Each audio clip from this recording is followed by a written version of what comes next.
Welcome everybody to our second episode, first on my channel of our film discussion of directors. I'll go ahead and get our first guest on and my co-conspirator, and that would be John's Comics with Kids. That was so spectacular. I loved who you paired each of our names with. I need to give Carlito a little bit of oomph. I mean, you gave him Salma Hayek's chest. I mean, what more could you possibly give someone? Fire Guy Ryan is Danny Trejo. I mean, that was pretty amazing. That was pretty amazing too. I'm happy to be on the Sin City crew. So without further ado, my regular co-host Carlito. What's up? So man, that was a big entrance for me. You made was you really made a pair of impressions. Oh, I loved it. I smiled pretty good. For those who didn't watch our first episode on John's channel, this, like everything else that happens on this channel, started as an Instagram chat of like, hey, you know what would be cool? And then it was like, all right, like, let's try and make this happen. And then we figure it out as we go on. As you can tell, we have no bearded comic bro. Fire Guy Ryan. I mean, there's some beards and there's some bros, you know. We're just gonna have a standee of Ryan and just move him around to different people's backgrounds. I'll be honest. The main reason Ryan participates is in the desperate need of a tiebreaker. That's it. Otherwise, Ryan is just he's fodder. He's like something pretty to look at in the corner. So I wanted to, before we start, little Oscar talk. I was very shocked but happy at the same time that Jamie Lee Curtis won for supporting actress, because listen, she's had a long career and probably should have won it for Fish Called Wanda. Yeah, I said it. Great movie. Kevin Kline won, at least. They gave him one Yes, Oscar but to it. Beating Angela Bassett for Wakanda Forever, shocking. It was, but at the same time, I was like, ooh, probably shouldn't have won that. But I was like, good for Jamie Lee, because long body of work and someone who fought against their early career of like, I don't want to do horror movies. I don't want to be the Scream Queen. I don't want to be Queen. Yeah, right. And then became a Scream Queen in her 60s again. Everything Everywhere at Once winning that much shocked me. Great movie, but I was very surprised. So I'm just enjoying my scotch here. I have not seen enough Best Picture nominees. I will legitimately say the last few years, I've cared less and less for the Oscars and watched fewer and fewer of them within the frame of the actual show. So I'm watching more of like the ones from 2 or 3 years ago, finally like catching up, versus watching them in the rush for the actual experience.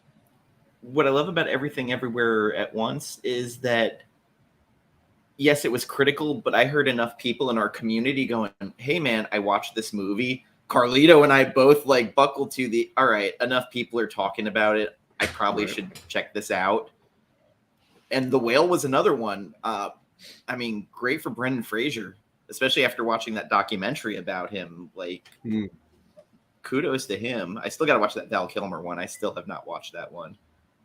Yeah, well, it's fun to see good. He and it's pronounced Key, right? He and Key, who were together, back in the Encino Man days.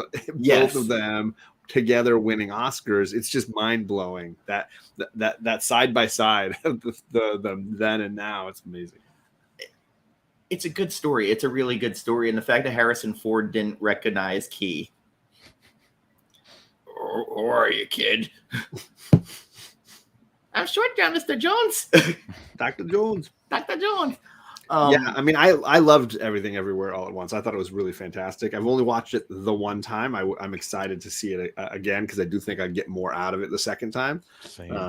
But yeah, give it to Jamie Lee for the hot dog fingers alone. Yeah, absolutely.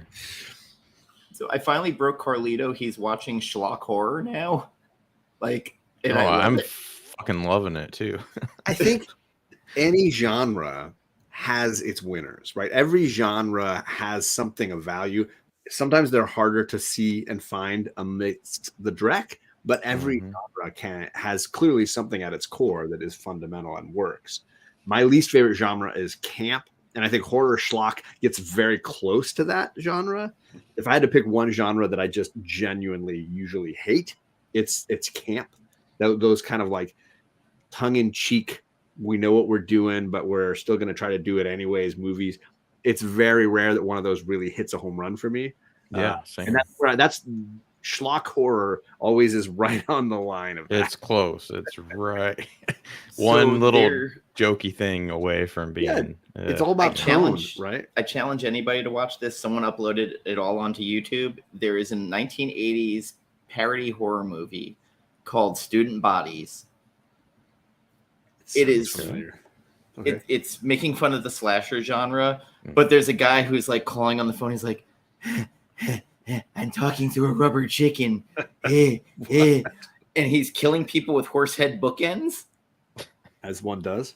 And like had someone die of asphyxiation from being put in a trash bag.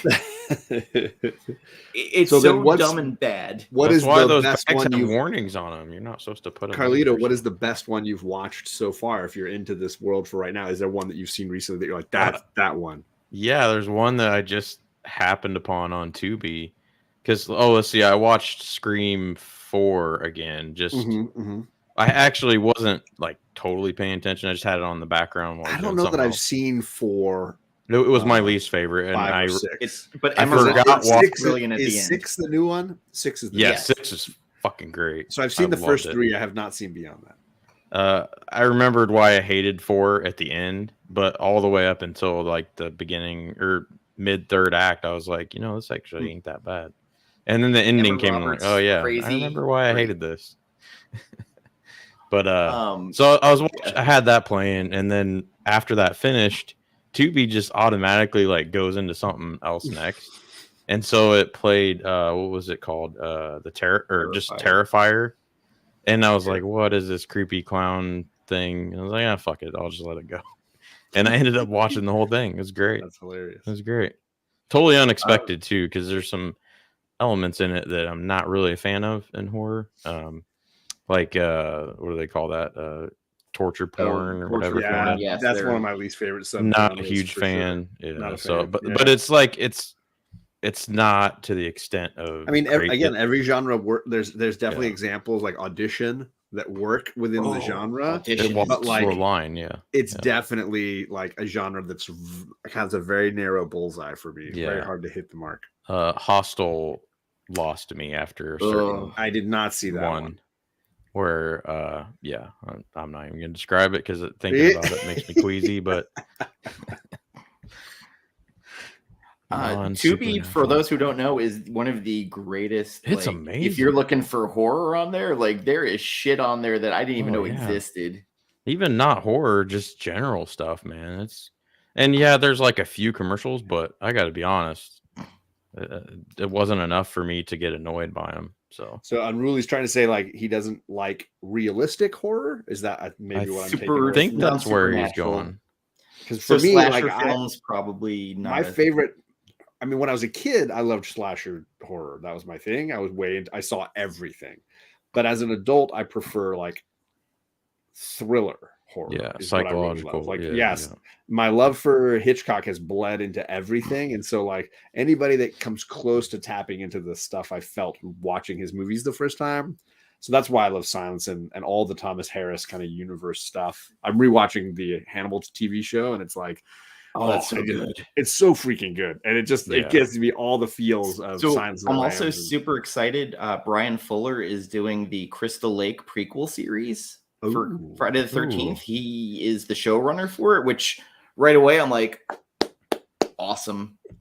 I swear to God, if Vera Farmiga is in this. Great. Yeah. Brian Fuller is so great.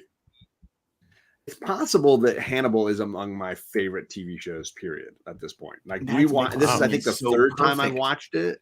Wow. Yeah, it's so well executed. And I was trying to describe it to Jen because I think it would check all the boxes for Jen as far as like just things that she's into. And I think it's just dark. It's really graphic, but it's so amazing. shit you can't explain is scary. I agree. Did either of you guys ever see The Lazarus Effect with Olivia Wilde? No. Yes. It's kind of a psychological sci-fi thriller. Is this a recent movie that she directed? No. This was before, 5 years ago. I think it might have been post Tron Legacy, but before she became like big and started directing and stuff. Okay.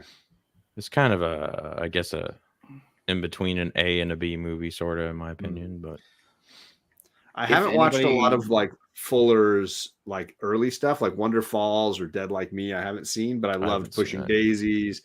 His Star Trek stuff. Obviously, he was a big Star Trek guy. But Hannibal for me is just phenomenal. And I haven't watched American Gods because it's not streaming anywhere I can watch it. Which our friend Rodney Barnes wrote on. He did. Nice. Should we get into our topic for the night? I feel like we've derailed. It's like 12 minutes of derailing. Was kind of on my head because I was like, it's interesting because it kind of was unexpected. It's an important event for movies every year, whether you agree with the. For me, I go into the Oscars if I watch it or I read about it at all with an attitude of, are people that I think are talented being rewarded for their talent?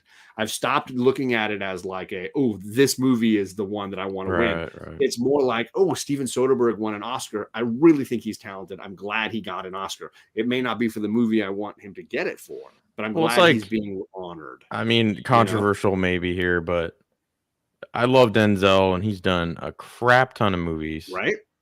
Training Day is not his best acting. It's great. It's amazing, but it's not his best job. It's the same point you make about Jamie Lee Curtis or Steven Soderbergh winning for Traffic. Right. There's a ton of other movies I think are far superior that he's made, but I go into it with an attitude of like, I'm glad he got that because he is talented, just like Michelle Yeoh or whomever. When I'm looking at those individuals, I'm trying to say to myself, did she win? It's a lifetime achievement award. It's a I view it like that. Brendan Fraser is incredibly talented. Gods and Monsters is the movie he should have won for, and it's amazing.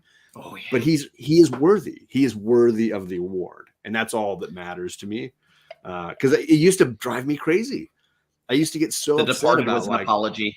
This person wins when I wanted this other person to win. That's true too, Dan. Yeah, The Departed was an apology to Scorsese and Leonardo. 100%. Right.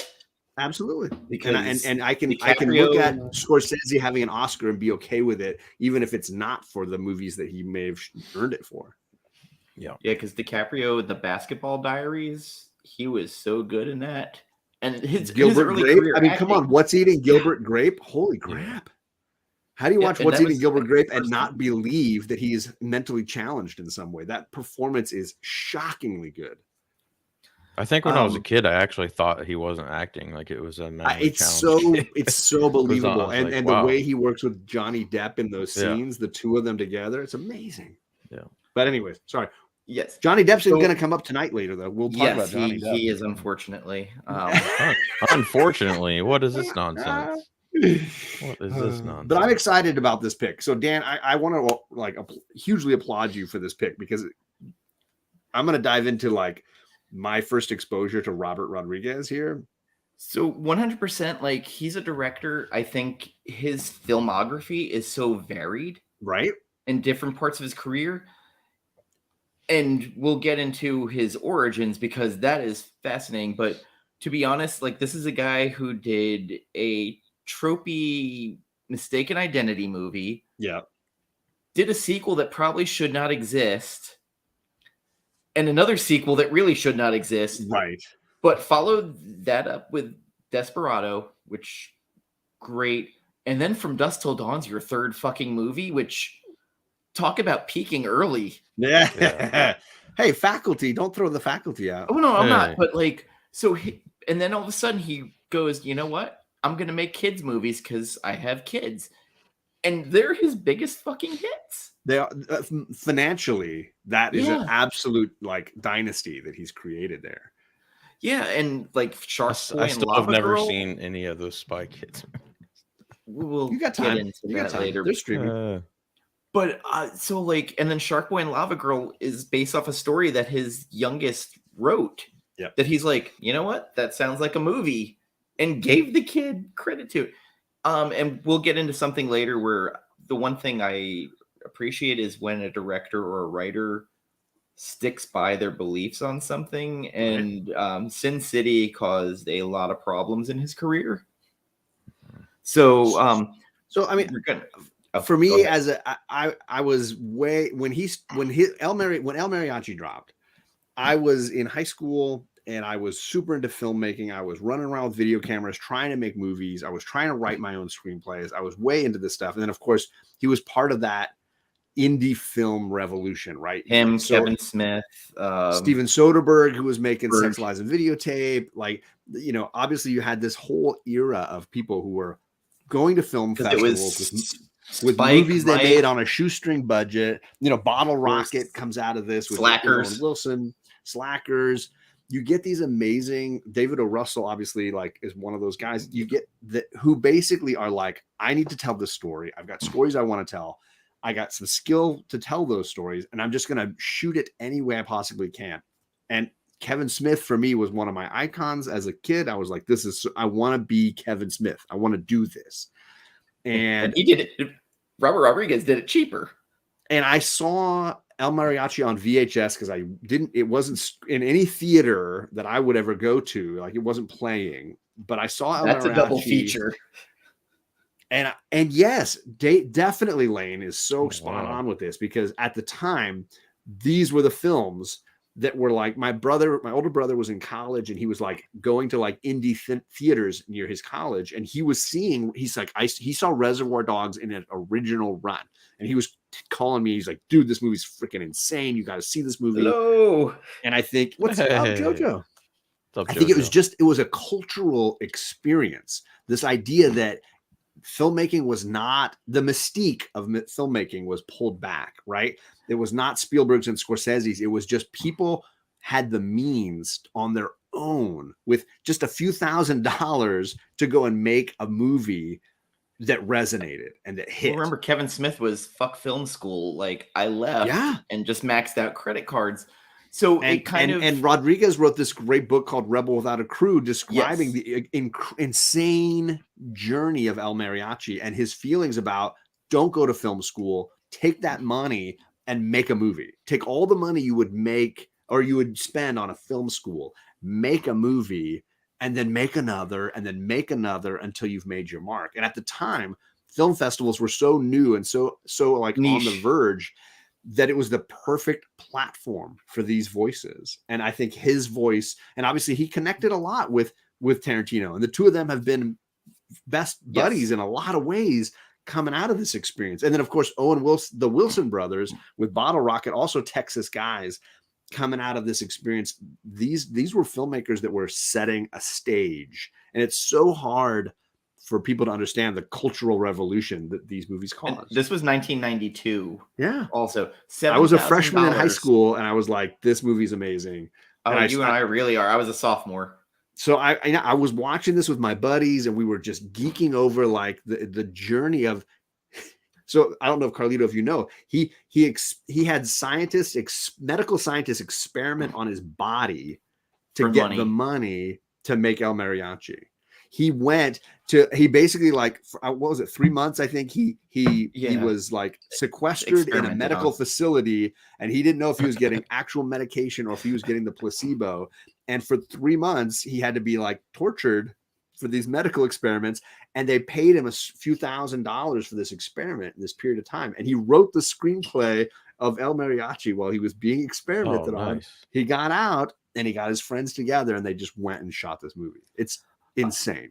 The journey is buck wild. Yeah, that's awesome. There's a documentary movie about there's a documentary, there's a novel, and he's I think I've heard that story before, but it's crazy. So and again, film, you usually have people making horrors and dramas on the shoestring budget.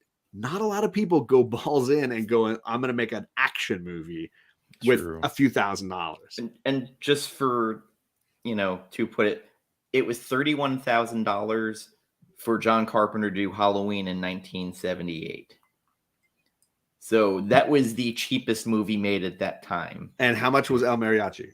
$7,000. And then when the Sony got the rights to it and cleaned it up. They spent several $100,000 cleaning it up just for this, because all the sound had to basically be redone, the music rights and things that they wanted to do. But like the footage, the visual didn't get really changed at all. It was just audio that they could touch up and make it for a better theater experience. It was crazy. And for people like us who are film nerds, Tarantino and these guys spoke our language. So when I first saw Reservoir Dogs, I just remember, and there's a movie that Tarantino was involved in, but he didn't direct, called Killing Zoe, where Eric Stoltz is in it, and he's fucking phenomenal. And the girl who was in the Ethan Hawke movie in France, she was also in that terrible American Werewolf in Julie Paris Delpy movie. Yes, she was in that as the love interest for Eric Stoltz, and Eric Stoltz is such a mean bastard in that movie, which is so weird. And then he ends up in Tarantino and Pulp Fiction as the hippie heroin dealer. So character actors for these guys, because you'll see the same people keep showing up in these movies, including Fire Guy Ryan as Danny Trejo.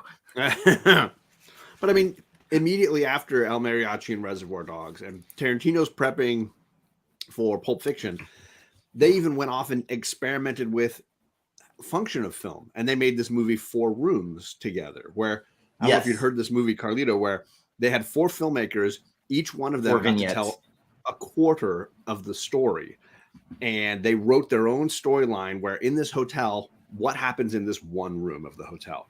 What's this called? 4 Rooms. 4 Rooms. And Tarantino wrote a story involving like a crazy bet going on between some people in one of the rooms about chopping off a person's finger. Bruce Willis is in there. It's just buck wild. Tarantino's in the story. Then you go. Banderas is in it. Robert Rodriguez tells a story where it's Antonio Banderas and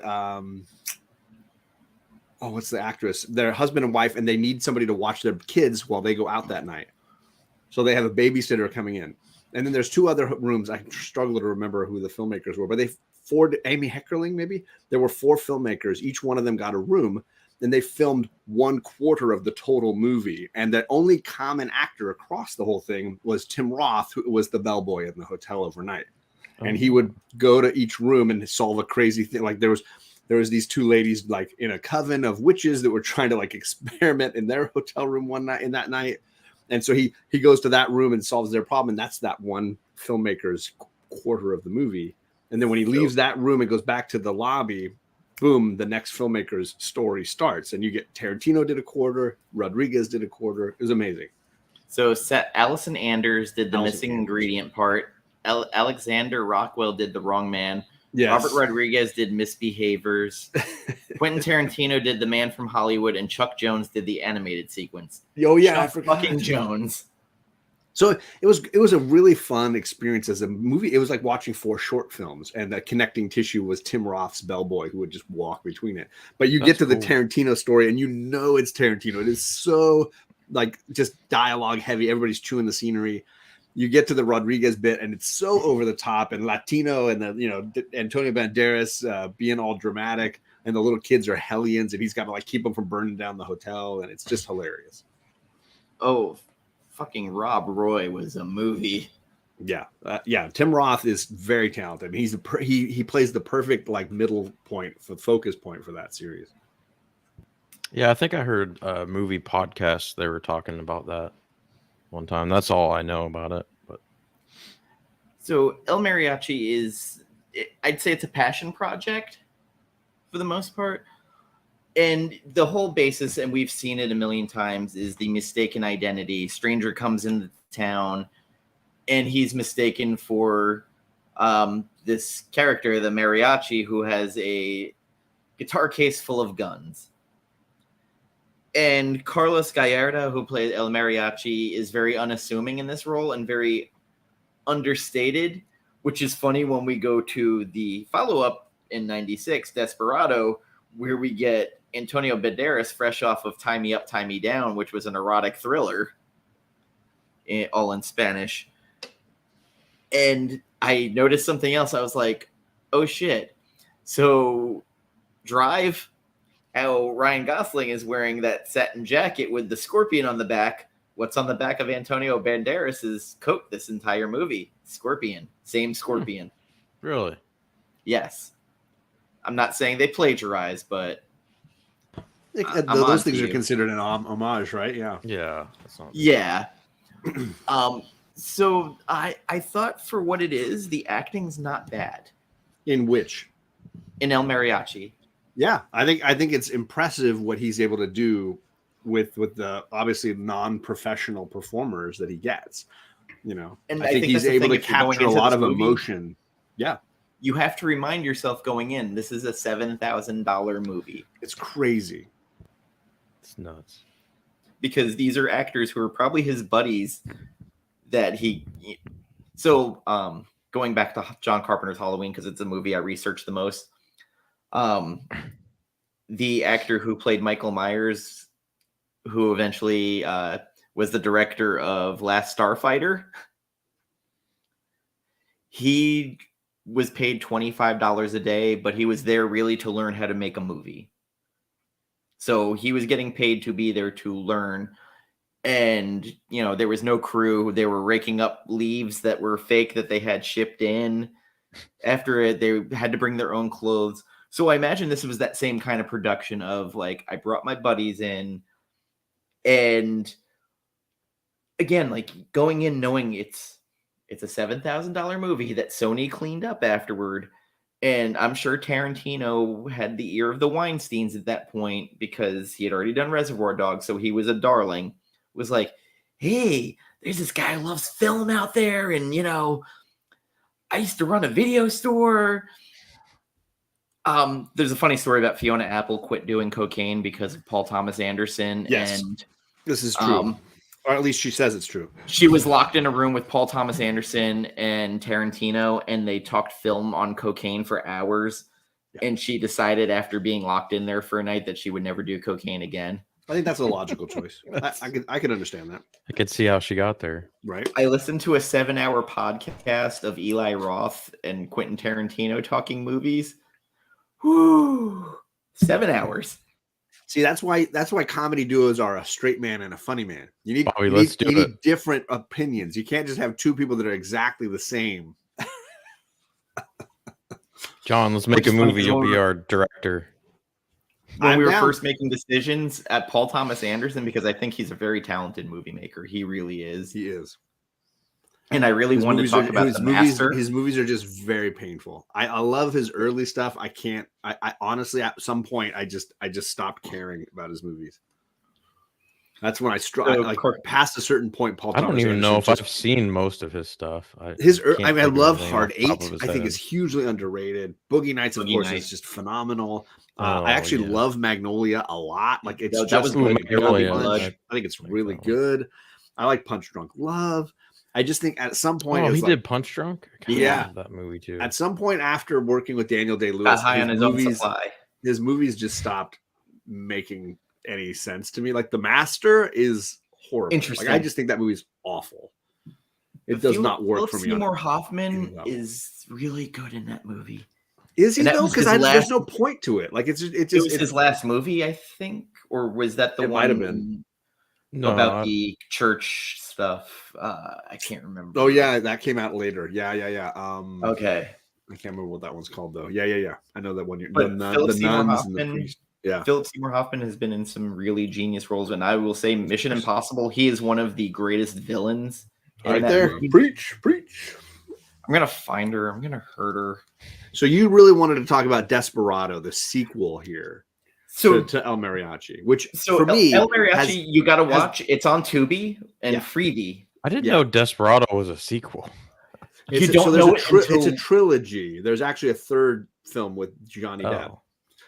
But what I wanted to mention before you get too deep into Desperado for me it has the best sequence he has filmed in any of his movies, which is that bit when he's playing the guitar and singing the song and walking across the top of the bar to those guys. You know what you're walking into as soon as that happens. That sequence is I could have done with a 2-hour movie of that, and I would have been like happy. It's well photographed, it's well edited, the music is great. The performance by Antonio is spot on. And he's actually singing. He's so good. That's all I needed from Desperado was that scene, and it's better than anything he's made since. It doesn't ruin anything. Sequel. No, it's just a sequel because he's got the handgun injury as a guitar player, and now he basically is forced to become the thing that they said he was in the first movie, right? He's got the guitar case full of guns. He is the Desperado. He has become what they claimed he was in the first movie. So that first sequence you see happen with him playing, and you're like, okay, what's going on? And then there's a fight at the bar, and he's walking across playing the guitar and smacks the guy in the head with it. I'm like, okay, like I get it. This is what it is. And then he sees Mocha, the villain from the first one in the crowd, and he starts having like an attack pretty much and wakes up sweating. And then we go to the bar that Cheech Marin runs. And as soon as Steve Buscemi walks in, you know you're in for it because Buscemi walks in and it's just like, all right. And he's going, what is this, piss beer? And just starts talking about the other bar. And I was like, it feels like a scene that you can tell Quentin Tarantino helped edit. And then you can tell that Quentin sat there and was like, you know what? I got an idea for this scene. Let me do this thing. I got this guy, Steve Buscemi. He's really talented. I'm going to write him a monologue, a joke. And his name was Buscemi. Yeah. And we're just going to make it work. And I think in a lot of these early cases, Four Rooms, Desperado, you can see this. And even in Sin City, that bit with Clive Owen, you can see how Tarantino is just hanging out with him and looking over his shoulder, and they're sharing ideas and they're coming across things together. It's really great symmetry, I think. So, Bobby, I would say like 100% Banderas is a Latin superhero in this. He's a fuck up left and right too. 100%. But he's so charismatic. It's crazy. He just oozes charisma when he's on screen. And like, again, this is his launching point. This is his movie that launched a lot of his career. And he's funny. He's charismatic. He's charming. Even when he fucks up, you feel something for him. That whole scene in the bar. No, I'm not that guy. All right, I am that guy. And he's sexy I didn't come here to kill you. He is absolute eye candy in this movie, the same way Salma Hayek is eye candy for Listen, the other side. I got about an hour bit on that. Like, so like you start off really slow and you build to this action-packed gunfight, right? And holy shit, like it starts going. He's got guns shooting out of his sleeves. So cool. And it's just it's almost like the Matrix before the Matrix. There's so much shit going on. And Bucho, which I realized later on, he is the guy who is in Bad Boys 2 as also Latin drug lord. Felix de Alameda.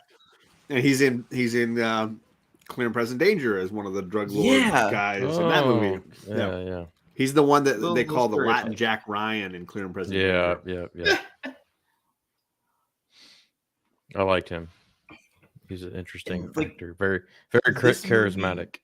Movie, very much so. Especially he's a little bit crazy. He's like, Did you just talk? I saw him talking, and starts shooting everybody, his lackeys. But this whole movie is like a charisma bomb. Because we're not even like a quarter of the way through, and we haven't even gotten to the best parts. And Salma Hayek, I will say, there's something about her, besides the fact she's a goddess, there's an innocence to her, this charm, and she just oozes like sensuality. Like at the same point, you're like, you want to take care of her, but You know, when she's like gently singing to him when he's hurt during the invasion. And I had to text Jen. I was like, I think I'm having a teenage sexual reawakening watching this. And then I watched it from dusk till dawn. I was like, yeah, it full on hit. But just the energy between her and Antonio Banderas, and apparently she had a nervous breakdown during this movie because of the nudity. She was crying hysterically during it, and Banderas and Robert Rodriguez were like, hey, like, we can cut this out if you want. She's like, no, I'll do it. And she said she was traumatized by it, but like she went on with it, even though they were like, hey, like, we can not do this. We can do without it, right?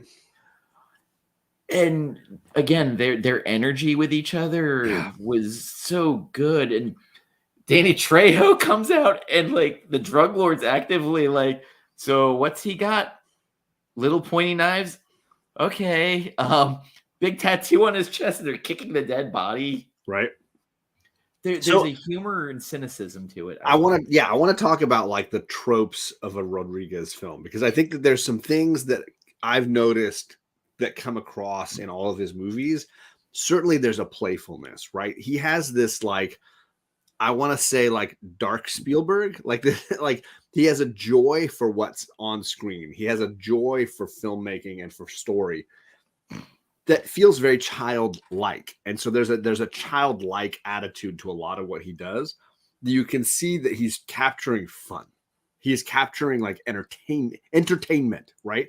He is not here to put together a Schindler's List. Like, he's not here to create. It's for his own joy. Yeah, you can tell he would sit in his own screenings and watch these movies and be overjoyed. And I think that comes across in a way that is really tangible for the audience, that I think is really special.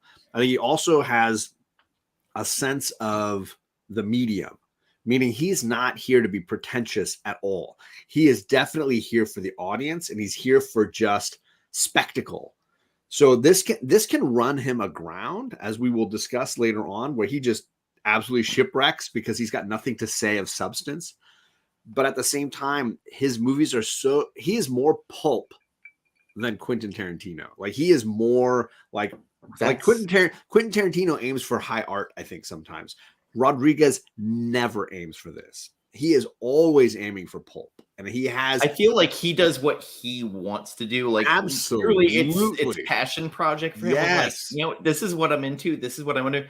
And they're his friends in the movie, because Carlos from the first movie, who played El Mariachi, is in this as one of the other guitar players that show up. Yep, he's one of the guys. And I think that feeling and that sense of pulp filmmaking is clearly what bonded him with Quentin Tarantino. And Quentin Tarantino moved on to high art as he's aged, and Rodriguez went the other way. He aged towards youth, and he's created stuff for kids and stuff for young teens, and he's tried to create basically the stuff he would have liked as a kid, whereas Tarantino is aged the other way, and he's tried to create stuff that's more mature. And I think it's interesting to watch them as people on the same track veering. I would also say there's a scene in this movie that I love more than anything, because it has so much heart, where the kid is telling him how he's going to be a mariachi, and he sits down. He's like, well, I can't use this hand, so I need you to play this. And he's like, you play these chords, you can play anything. And it's that sweet little moment that comes back later on when the kid gets hurt, where in the middle of a gunfight, his bros get killed, and he's more concerned about getting this kid to the hospital and saving him.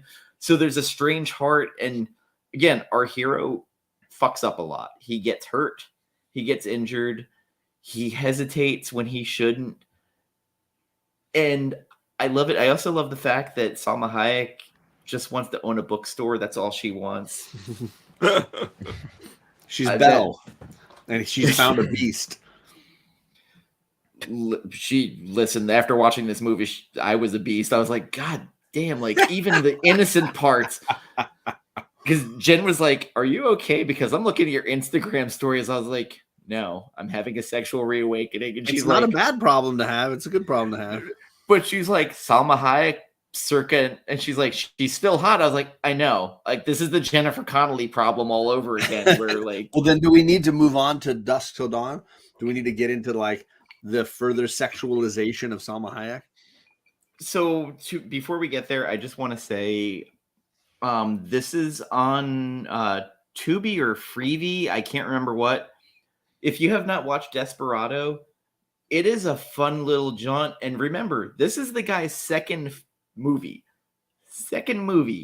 where they were like, "Here's some money," and he's like, "Oh, it was what you. What do I do?" It was his chance to see what he could do with money, with a budget, and it's quite impressive. And I think he gets dinged for something that bothers me about his filmmaking, which is that I don't think he's a good visual filmmaker. I think sometimes he struggles with the art of cinematography, whereas Quentin Tarantino, that's always been one of his like. I always find skills. A sequence that I think is very good. But as a whole, I think I think sometimes his stuff is very simple, very Kevin's in the same flaws that Kevin Smith might have as a filmmaker. But it's also this is what I like. This is what I want to do, and I love passion in that. With like, you know what? I think they're guys that do better with story and with editing and with the acting, but struggle sometimes with creating a visual masterpiece. Also, great soundtrack by Los Lobos, who, I will say, if you grew up when John and I were around, Los Lobos, La Bamba was a giant earth-shattering event on pop culture at the time, and La Bamba, damn good movie. Very good. And on top of that, Lou Diamond Phillips and Esai Morales, fucking great in that movie. Go and watch that movie. Honestly, like, I will do no credit to it. And go watch Young Guns and Young Guns 2. Real fun, dumb fucking movies that I love. Again, talk about pulp entertainment, right? Yes. But growing up in the 90s, I feel like that's what we had, though, because everything was just dumb fucking explosion fun. And we just crawled to it. Because you remember when the first trailer for Jurassic Park came out where they just showed the pond of water shaking and everybody was just like, holy shit. Because audio engineering really started catching up. And again, like growing up when we did and seeing how technology like caught up, like Terminator 2, I just remember watching going, Robert Patrick's liquid. Holy shit. And you look at what Rodriguez was doing with Mariachi, Desperado, and then into Dusk Till Dawn, ton of practical effects. He was really a practical effect, real stunt, makeup, costume, the vampire looks in Dusk Till Dawn. He was not doing a ton of special effects. He wanted makeup. He wanted the look of purity, The Thing or what have you from his childhood, the 80s movies that he saw. He wanted to see that replicated. Well, we're about to have Carlito enter the chat now because we're on to From Dusk Till Dawn. And holy shit, 1996, year after Desperado. George Clooney coming hot off of Batman and Robin. Hi, Greg. I mean, hot. I don't know if I'd say hot, but you have a movie that you walk in going, okay, it's a vampire movie, and then you start out with this bank robbery shit at the beginning. It's two movies that got sandwiched into one, and I kind of talked with John about this on chat. It's brilliant. Honestly, like, he peaked too early. It's a testosterone-fueled charm fest. And George Clooney, I will say it right now, this is his best role. He is Kurt Russell. Basically, between Snake Plissken and Jack Burton combined into one. Which, again, nice. Pulp movies, right? We're honoring... Yeah. Rodriguez honors pulp movies. If you grew up with Kurt Russell on the screen in the 80s, you're going to appreciate a lot of what Rodriguez is bringing with Banderas, or in this case, Clooney. I will not go as far as to call it Clooney's greatest performance because I'm a big Up in the Air fan, but like no, it's a good movie, but I'm just saying his charisma in this, he's and so good. We hadn't seen him, and he's got like a weird, like, he's the bad guy, but at the same time, there's a little bit of heart to him. And that part where he's like, all right, what are we dealing with? Now, I don't believe in vampires, but I'm pretty sure this is fucking vampires. Right. And you get this amazing, like, screenplay, right? The first half is such a Tarantino movie. It is so Tarantino-esque, the whole first half. And the second they roll into that bar, it becomes a Rodriguez movie for the second half. And you can see the tonal shift, but it works so well because if the whole thing is like Grindhouse, the whole thing is pulp. With him and Tarantino working out of that liquor store. And he goes, what'd I say about taking a low profile? Not blow the fucking place up. And they're bickering back and forth. Yeah, it's Seth. How's your hand? Oh, it's great. Oh, hey, Richie, how's your hand? I got a fucking hole in it. the bickering back and forth. Oh, is Perry gonna dialogue with himself? A hot take, I guess. I don't think it's a hot take. Kids is certainly successful. When you talk about financially successful, like he slew the whole Spy Kid. Like I totally understand. And Perry's a lot younger than me, so like for him, Kurt Russell jokes that Overboard was his best movie financially, right? With his partner Goldie Hawn. Wait, was that better than Backdraft? Because I thought Backdraft was a huge hit. Financially. It was a huge hit. But like financially, the studio has a big chunk. Ron Howard has a big chunk. Like by the time Kurt Russell probably makes his money, he's probably made more money. And then the Scott Glenn was in it, De Niro, a bunch of other actors. Yeah. Donald Sutherland.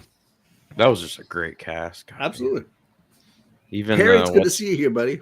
What's her face? Rebecca De Mornay, I think. Oh, God. So this was the not a fan of her, but she was good in that. Hand That Rocks the Cradle is awesome. Just saying. I still haven't seen that. This is the movie. If you like character actors, that's a good thriller horror. Right. My mom wouldn't let us watch that as kids. So I understand. Does it make sense?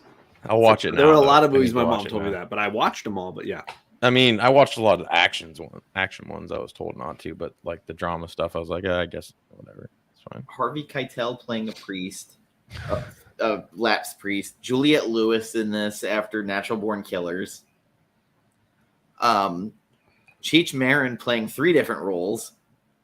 Danny Trejo, Tom Savini doing effects and also playing the character Sex Machine. Yeah.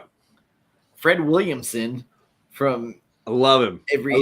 Again, you talk about the pulp thing, right? Tarantino loved blaxploitation films. Throwing somebody in there like Fred Williamson is just clearly checking a box of like 70s pulp. And he just nails it, dude. The guy's hilarious in his sequences that he's got. He knows what he's there for. These actors in these movies know what they're there for. They're not trying to do Shakespeare. They're trying to be entertaining in their sequences. And it just freaking works, man. Michael Parks, who Kevin Smith saw this movie and moved him into Red State, which Red State is probably Kevin Smith's best. Or all his part in Kill Bill. The guy Michael Parks shows up in a lot of the films from Tarantino and Rodriguez. John Saxon from Nightmare on Elm Street and Black Christmas. Kelly Preston, who the wife I forgot John Saxon was in it. Yeah.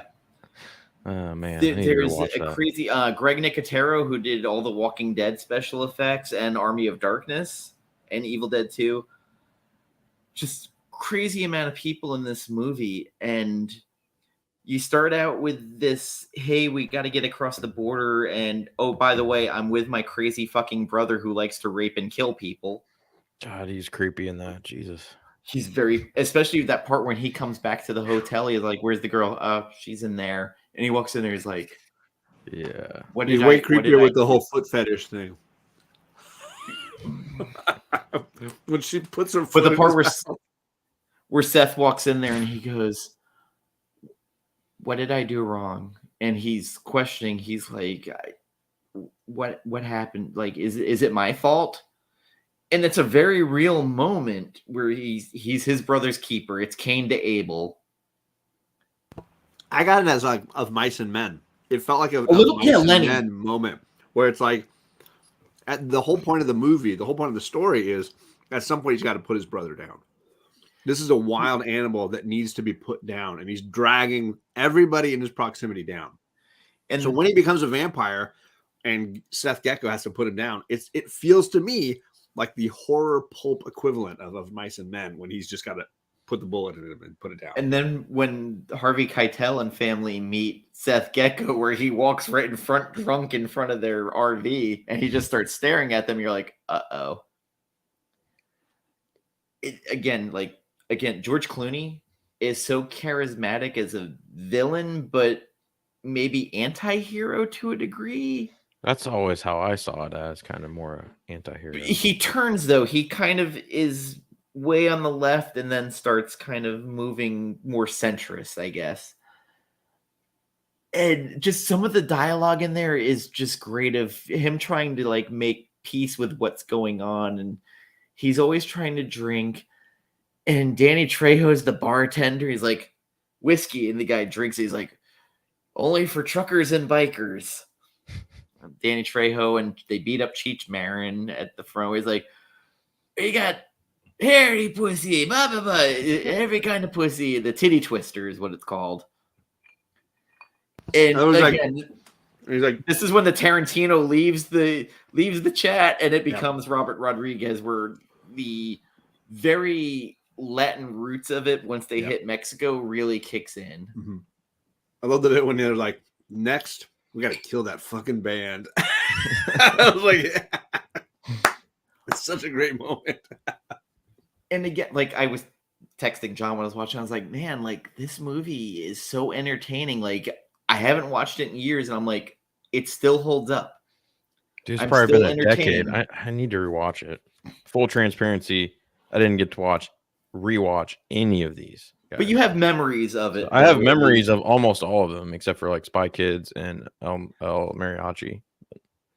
And then there was a almost 20-year-old me that Salma Hayek walks out on the stage in the bikini with a snake around her, and I was like, oh, I disagree. Wow. Unruly. Disagree. Because Deathstroke is willing to kill for money, and he's an anti-hero. He's not a villain. So Salma Hayek walks out, and I just remember Danny Trejo goes, "Heathen dog, you need to respect her." When someone says something, and like Tom Savini's got a cod piece that's a 6-shooter. So there's Tom like Savini. a dick measuring contest going on. He also has a whip. And Craig Nicotero has a scene where he like pulls a knife, and all of a sudden the cod piece opens up with the 6-shooter. Like, so there's all these characters that keep showing up, and Fred Williamson's in it. I forget what his name is in it, but he's very strong apparently.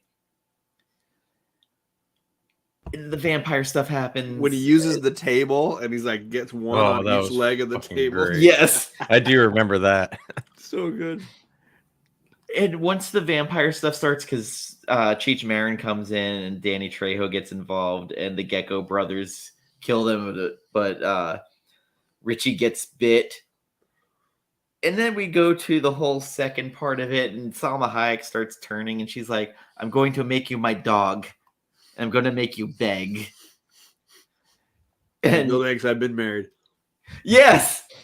Again, that is the most Kurt Russell, Snake Plissken, Jack Burton thing.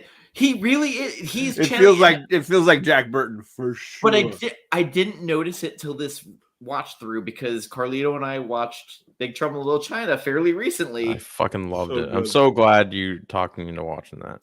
I'd never seen it before, John, until he. Really? Myself did it hold talked me into watching it.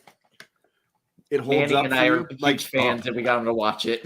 I fucking loved it. Dated. It was hilarious. There you go. It was fun. Okay, good.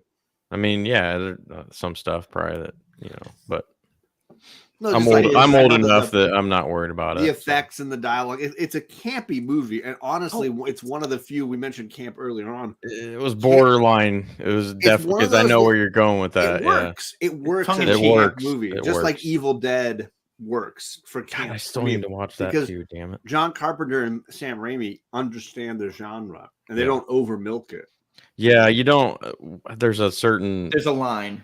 There's a line where you can over, and most of the horror stuff, like you're saying earlier, I think does that, which is why I'm not a fan of most of it. But by the way, John, something that goes into the Michael Mann talk from last episode, there is a huge history with Sam Raimi's Army of Darkness Manhunter and Silence of the Lambs. Tell me more. So when Manhunter came out, it underperformed. So Dino De Laurentiis let the rights go to the other company. So when Army of Darkness was ready to come out, Dino De Laurentiis started dicking around with the release, going, well, I don't know, I'm going to have some money off Silence of the Lambs, or you're going to have to give me Hannibal that hadn't been finished written yet. So Army of Darkness was a year and a half late because of a dispute over Hannibal. There's a great Joe Blow horror episode about it where they talk about all the rights issues with it. It's fascinating. Well, I think, at least as far as the Thomas Harris universe goes, the rights issues in and around those books and those films is fascinating, because it's very much like the Marvel rights when they started making their movies and they couldn't get Hulk and they couldn't get She-Hulk and they couldn't get Fantastic Four and Silver Surfer. The same thing happened in the Hannibal Silence of the Lambs universe. Dino De Laurentiis blew it so bad with the success or failure, actually, of Manhunter that they were basically like, no, we'll sell the rights to Silence of the Lambs, the book, to these other filmmakers. It wins Best Picture, Actor, Actress, Director. And Dino De Laurentiis flips out. And he's like, fuck. And then they've got to figure out how to retain rights now. So the problem is now certain characters and in certain books are owned by certain people. There's no uniformity of ownership for these characters. So then years later, Brian Fuller comes along and he's like, I want to make the Hannibal TV show. He appeases one group, but he can't appease the other group. So he's only allotted certain characters from certain novels. He got Red Dragon and Hannibal. That's it. He couldn't touch anybody who was in Silence of the Lambs. So no Clarice, no Buffalo Bill, anybody who was in Silence of the Lambs, he wasn't allowed to use. So if you watch the show, it's phenomenal. He does a whole thing on like So he gets Will. Yeah, he does pre-Red Dragon stuff. And then he does Red Dragon as its own season. And then he does a little bit of Hannibal. But then he's got to end the show because he can't get into Silence of the Lambs because he couldn't get the rights to Clarice and any of those characters. It's a phenomenal show, but you can see he's fighting an amazing boxing match with one hand behind his back. Also, weirdly, I want to say some IMDb ratings here. El Mariachi, 6.8. Wow. I think that's because I will legitimately say I think it's because people watch it like they watch Citizen Kane now, where they just put it out as entertainment, and then they look at it as like that was a cheap piece of whatever, and they can't respect a $7,000 budget and what was done with it. If you put it in historical context, if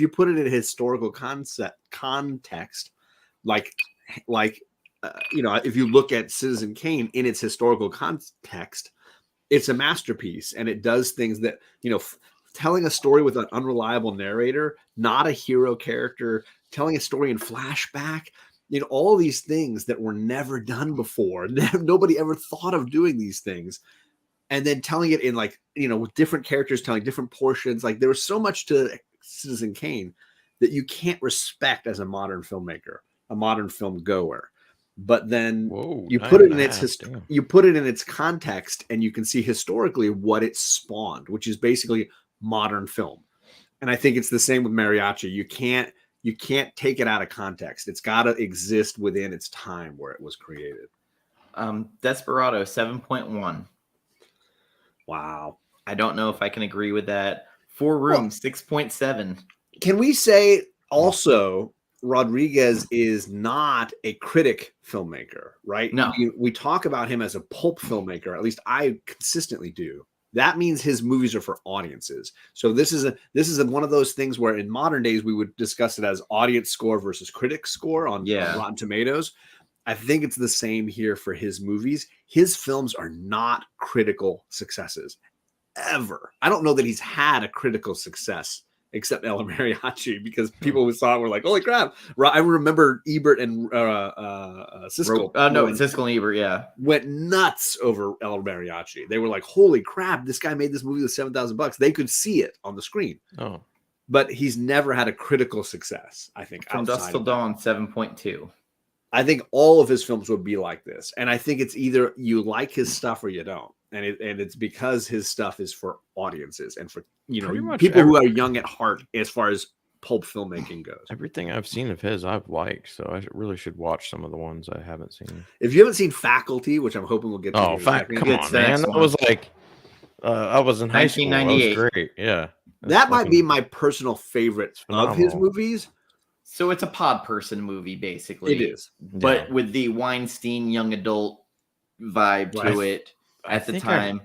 Remember, there was a couple X-Files references in that movie, if I'm not mistaken. Yeah. Which I and fucking Josh loved Hartnett is a drug dealer. Famke Janssen is the MILF teacher. Famke Janssen, man, I need more. God, I love her. That bit though, Salma Hayek's the nurse. When Josh Hartnett like stands on the paper cutter and rips the paper cutter apart, and he's like, "Now this is my new weapon." He's like, he's gonna chop people's heads off with a paper cutter. I freaking love that moment.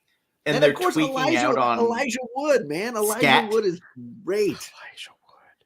They're doing stuff called scat, where I'm like, I think that's a really bad. So I'm sorry to force you to go to Faculty, but we're going slow, and I need to get us moving along.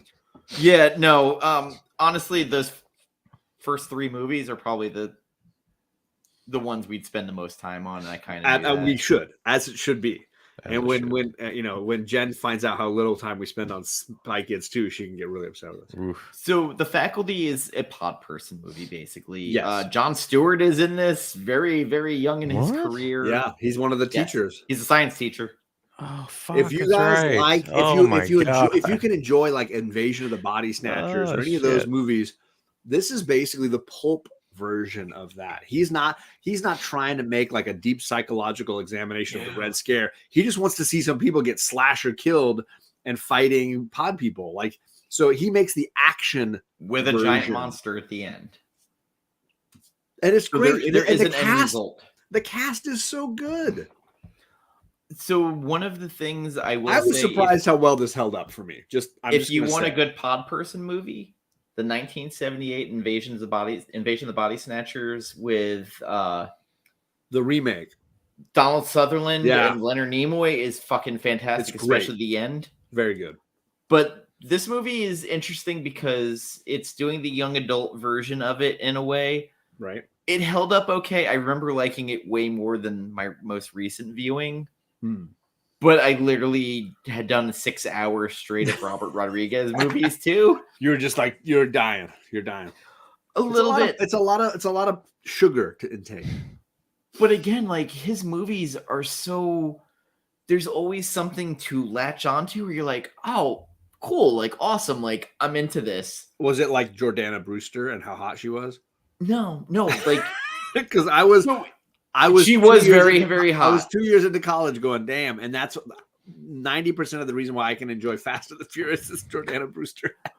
But just so like there's enough action. Oh, Jordana Brewster. I love her. Yeah, there's enough action subterfuge as a film fan where you're like, all right, like cool. This is I'm in for this. I want to see what's going on, especially who might have been taken. Like what's his name? Usher? No, the Hobbit, Elijah Wood's dad, where you're like, was he taken or no? Because he's a dick nonstop. It's a great look at like parents versus kids and the teenage, difficulties dealing with connecting to your parents, and it's so well articulated in the script, and then it works so well in the movie. There was another movie that came out at the same time with the robot kids that had the guy who played Cyclops with Katie Holmes. Crap. James Marsden. But I mean, God, why I want to shout out James Marsden. James Marsden is the actor. Yeah, I want to shout out Kevin Williamson, who obviously was big with Dawson's Creek and Scream. Wrote The Faculty, and I think you can see his early screenwriting skill. I think he's a very underrated guy because he does very post-Scream stuff. Kevin Williamson does a lot of that kind of thing. Disturbing Behavior. That was okay. Disturbing Behavior. That was it. Yes. And I think that was Vince Vaughn, right? Or no? Wait, yeah. No, I don't remember I just remember Katie Holmes, and I hate that. That's what I remember is Katie Holmes. But this was like right before she did The Gift with Kate Blanchett. When I remember it was a big deal because like Katie Holmes is naked in that movie. She is. That was pre Tom Cruise. It was. I suddenly became Mr. Skin. Well, I mean, there's worse people. But anyways, Faculty, I think it is worth the rewatch if you haven't seen it in a long time. I think it's worth fun. Going back. I remember it being fun. It's very enjoyable. It holds up well. And yes, The Gift is creepy, JoJo. I agree. I don't think I've ever. This is where we get into Robert Rodriguez has a very varied list of movies he made, and I think that's what made me want to pick him because he's all over the place. There's serious movies. It's his midlife crisis. He went midlife crisis right here. I think it's the I don't give a fuck. I'm going to do what I want to do.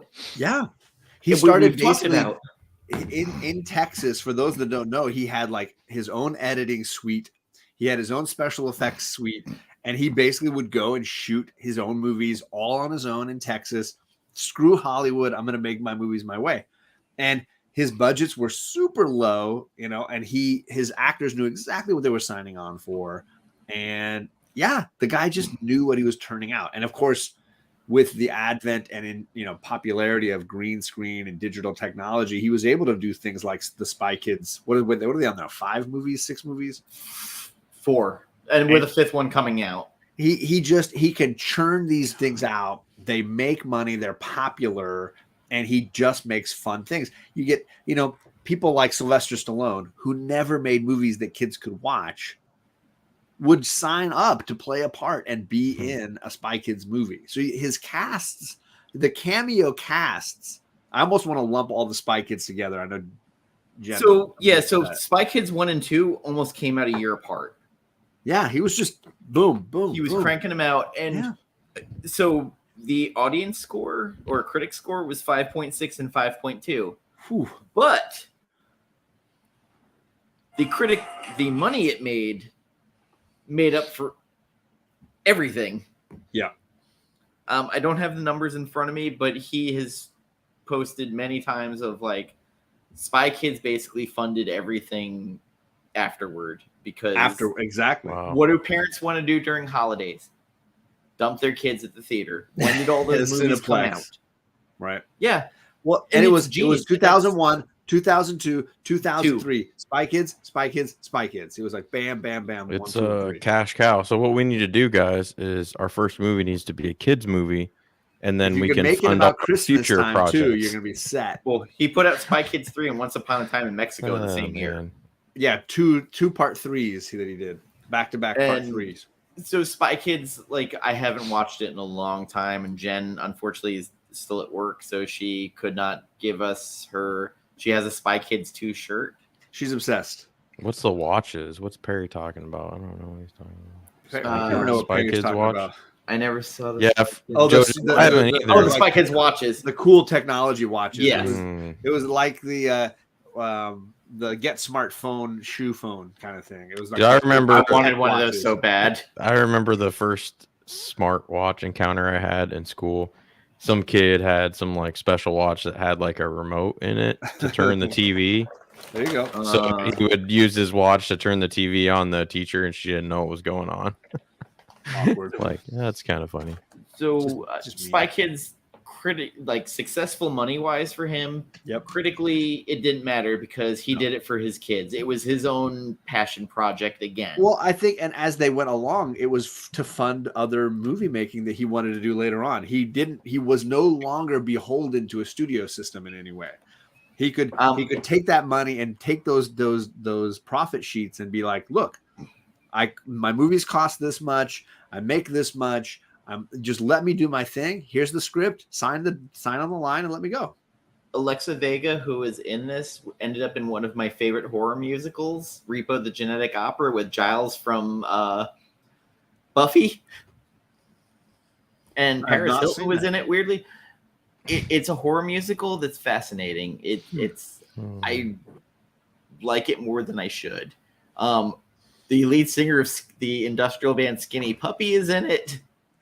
What's this now? What are you talking about? It's called Repo the Genetic Opera. I know you hate musicals, so you're probably not going to want to watch it. Yeah, not going to be interested. Not for me. Not for me. I put it up against my favorite Christmas zombie movie, which is Anna and the Apocalypse, which is a musical Christmas zombie movie. How many of those are there? 2. For Christmas zombie movies, 1, but still. There is Scooby-Doo's Zombie Island, which isn't a Christmas movie, but it is still a horror zombie movie for kids. But Anna and the Apocalypse, I know you and your daughters would love. I'll have to add it to the list. British Shaun of the Dead type of romp. It's on now Prime you're really Video. talking my language. It's on Prime Video. Still need to see Shaun of the Dead. It's fun. Oh my gosh, Carlito! Yes, dude, there's so much good stuff out there. That's a good schlocky pulp horror kind of thing. I feel like I would like that one. Yeah, you will. Jane the Virgin is going to be the new Spy Kids. I definitely like what's his face, the main actor guy. Simon Pegg. Yeah, Simon Pegg. I like him a lot. He's very funny. Especially in what's the one where they're cops? Hot heat. Something hot heat. Hot Fuzz. Hot Fuzz. There it is. Yeah. Okay, so after this, we have Once Upon a Time in Mexico, the third movie of a trilogy that probably didn't need to be a trilogy. Right. So when we ended Desperado, she tells him to throw away his guitar. They're driving off, and then they back up. He's like, "You never know if you're gonna need just in case." Yeah. Yeah, it's a great ending of like him going, "I'm done, but I'm not really done." Johnny Depp is in this, which is usually box office poison for me, playing a blind CIA agent. He's so bad. He gets to just eat scenery. I rewatched it. I hated it. It's not good. It's not good. It was unnecessary. Yeah. I did not hate it as much as Miami Vice for anybody keeping score at home. That's a very impressive feat. That movie sucks.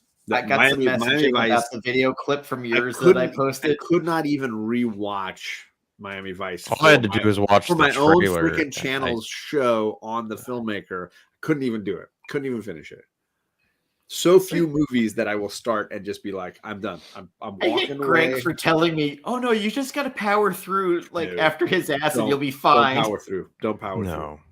Don't even walk through. Don't even walk near. Never listen to Greg when he says to power through somebody's ass. Just never do it.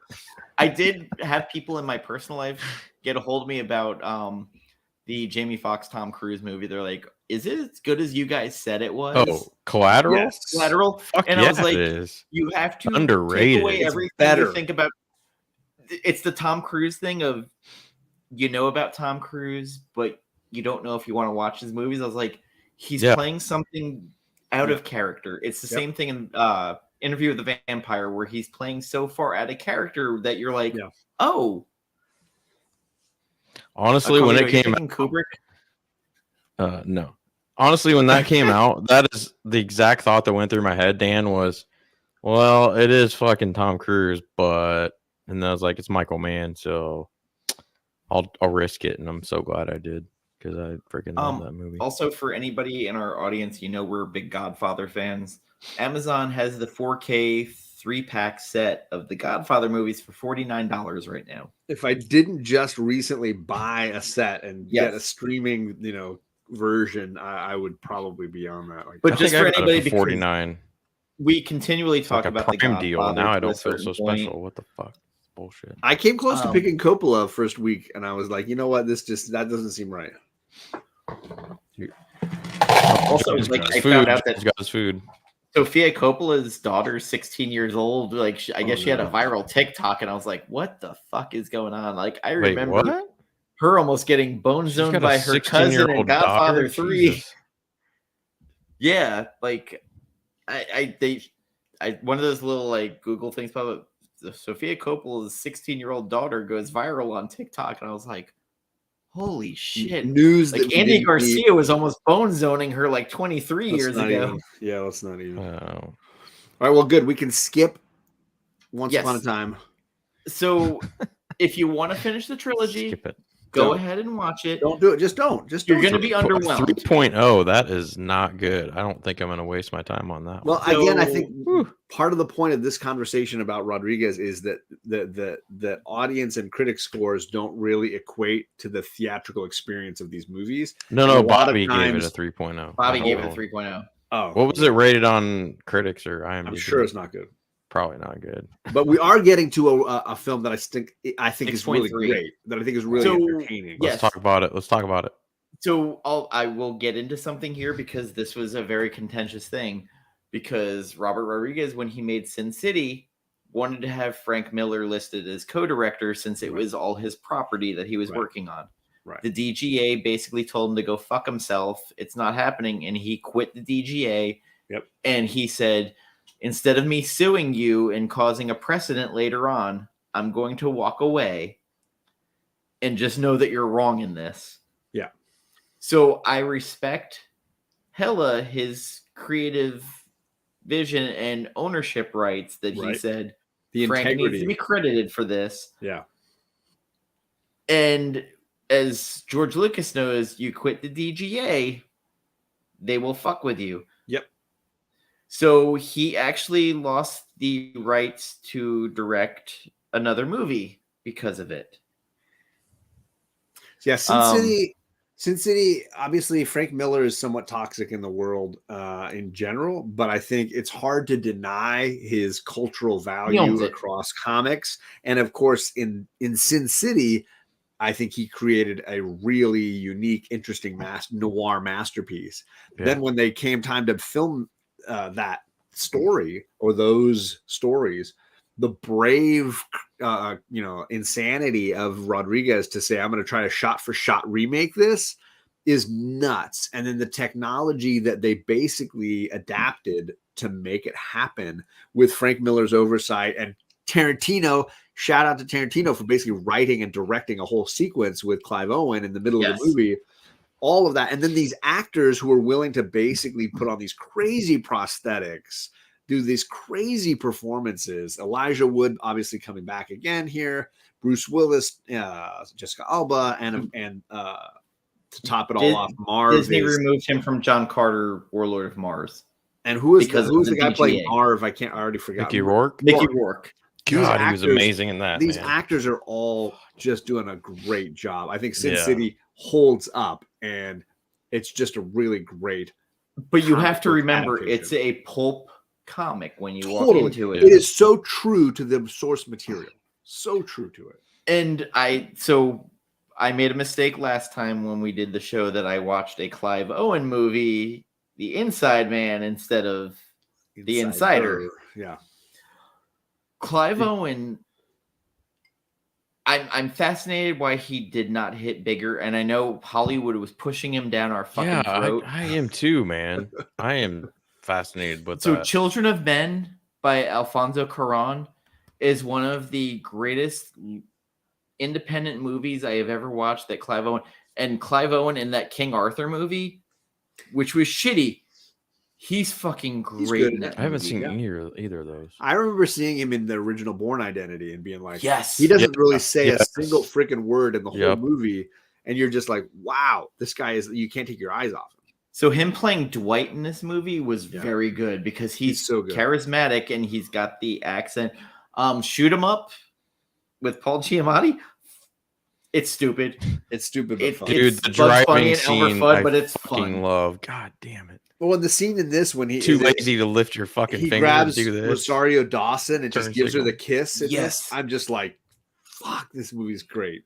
It's on Freevee right now, which was weirdly an Amazon side site that has free movies. I didn't know that. Yeah, I just found out Sin City's on it right now. It's just fun.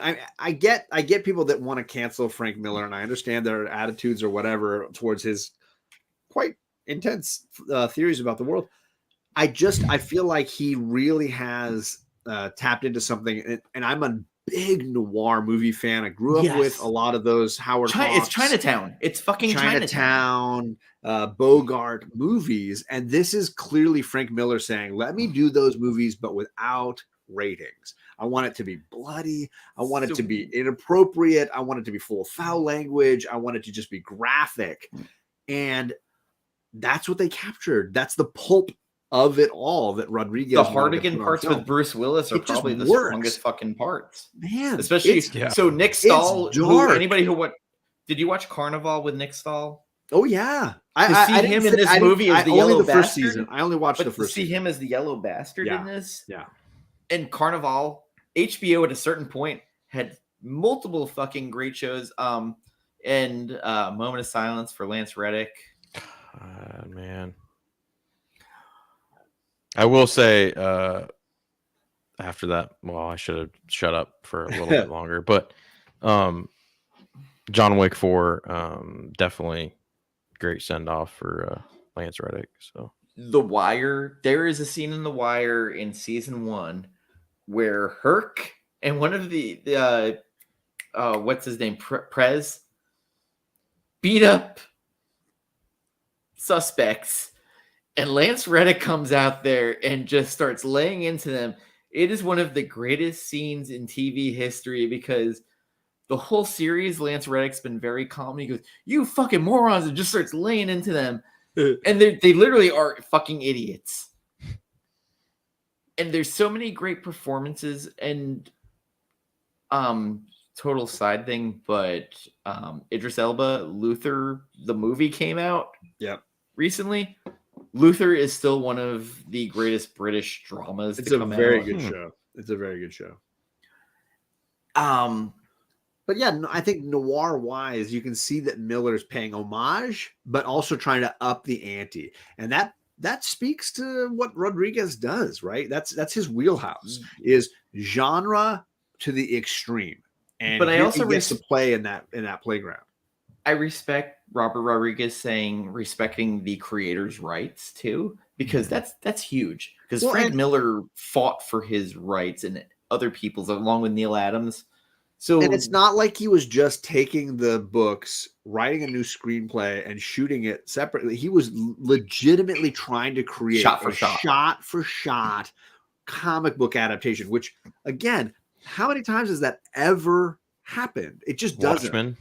It just doesn't. Even Watchmen. Watchmen was close. It's close. It takes a bunch of risks and does a bunch of different things. But Sin City is basically the pages right there. They basically just brought those in as their storyboards, and it's impressive that it still works. Obviously, the use of color, the use of editing, the use of music were these tools that created pacing and created drama.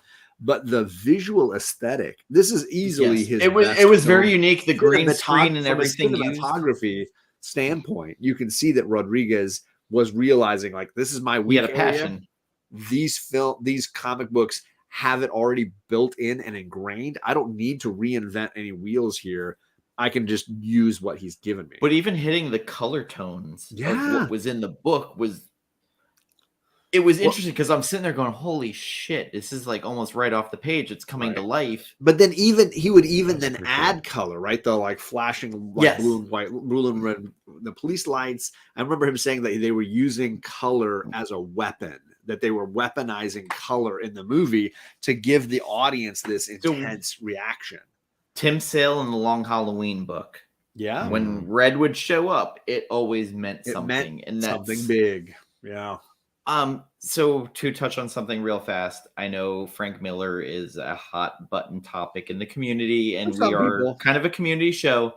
I mean, I've got the entire year one world going right behind me. Clearly, growing up, reading it off the racks as a young adult to teenager. Off the racks? Yes. Damn. But even Daredevil and younger reading it, not with an evolved brain.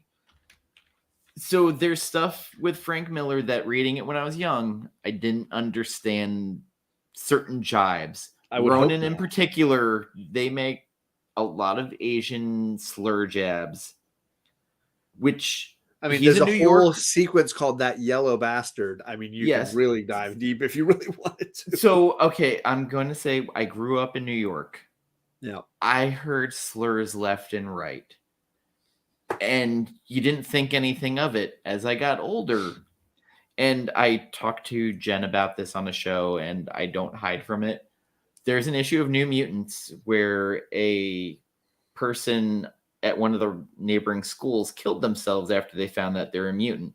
And Kitty Pryde does this speech and uses every slur known to man in it of, mutie, kike, blah, blah, blah, blah, blah. I just read this on my channel not too long ago, and she used the N-word in here. Yes. So I sat there and I had this weird moment where I started looking at my parents because I heard every word out of their mouth. And and Italian uncles, which you hear shit you never want to hear from. And I kind of started looking, I was like, holy shit. And Kitty Pryde taught me about racism. And it's a weird fucking thing, and to learn it in that way. And yes, God Loves Man Kills is probably one of the most low-key, as a young adult, learning shit that you didn't know you were ready for. Right. Go pick it up. It is one of the greatest X-Men graphic novels that exist. I said basically the exact same thing on the Omni X-Men show. It's my favorite. If you were to distill the entire mythos of X-Men into a single volume, that's it right there. It's a masterpiece. I believe I was 10 years old when I read that. And wow, I remember, you got me beat. I got to it way later. But I remember looking at my parents in disgust. Just because you felt like they were represented by Stryker and his religious. Yes, because I'd heard every one of these words out of them and looking at them going, oh my God, they're the enemy.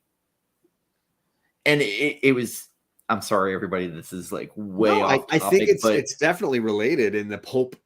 I mean, there's a lot of pulp to Claremont and what he was doing as well. What's up? Oh my God, Chris? It's Chris. Whoa! What is? Yeah. So Chris watched Desperado recently. Chris shows up. So Chris watched Desperado recently. He was like, I don't remember how cheesy it was. I remember that shit. Yeah, it's been 20 years. God Loves Man Kills was one of those things that changed my brain as a young adult growing up. And weirdly, the New Mutants, X-Men, their views, because everything with mutants was racism. They had one of the most aggressive marketing campaigns where they showed Franklin Richards and two other kids and said mutie across his head. And it was for the Mutant Registration Act. Yep. And it scared me. And weirdly, Steve Orlando, who's writing Marauders now, had that shirt reprinted. Did he? I bought it. Oh, wow. You got to send me the link. Yeah, I will. I bought it and then I'm wearing it and someone's looking at me going, what the fuck is that? And I was like, my childhood taunting me. I didn't know how to do it. Claremont more campy than Desperado. I mean, I don't disagree. And I think that's why I was telling Dan, it doesn't derail what we're talking about because it's totally connected. The comic book pulp campy Frank Miller in the aesthetic of Robert Rodriguez, this is where they blend beautifully. And of course, Tarantino is a part of this world as well. Yeah. So I think it was Django Unchained where Tarantino was trying to talk about the N-word being used so much. And he's like, well, I'm just trying to, and they're like, yeah, you can't be. He's like, well, I'm not actually using it. Samuel L. Jackson's using it. And yep. It's the weird disconnect of trying to send a message, but at the same time, not doing it clearly in a great way. Well, I think it's the same flaw that I think a movie like Scarface has, where it's we glorifying Tony Montana 100%, or are we demonizing Tony Montana? Because there's no real middle ground there.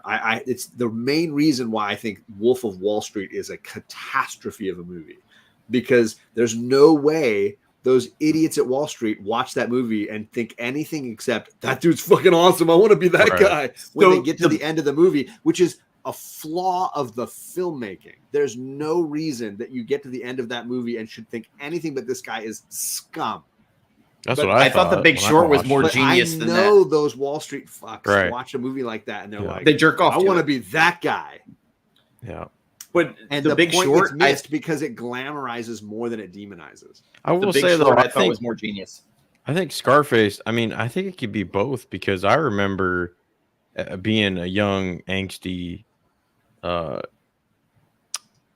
teen, I guess I would say, and seeing that, thinking like, yeah, it's glamorizing, it's awesome. And then you went into every college dorm. Like, you go into every college dorm in the 90s and early 2000s, and some schmuck had that fucking poster on their wall, and they were like, dude, that guy's fucking awesome. Yeah. And they eventually had Fight Club on their poster next. Yeah.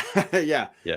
Then honestly, once you grow up and mature, it's like, yeah. It's I saw a video where this woman was like, if your boyfriend that you're dating idolizes any of these people, this is called red flags. And it was like Tyler Durden, Tony Montana. It's like, just if your boyfriend is down with these guys, run. I will say I do enjoy Scarface as a movie more than Fight Club, though. I'm not a fan of Fight Club. That's a hot take. I think those movies have a ton in common. I like Fight Club more because I think it demonizes more than the others. And I do love the twist and the filmmaking aesthetic more. But they all have a ton in common.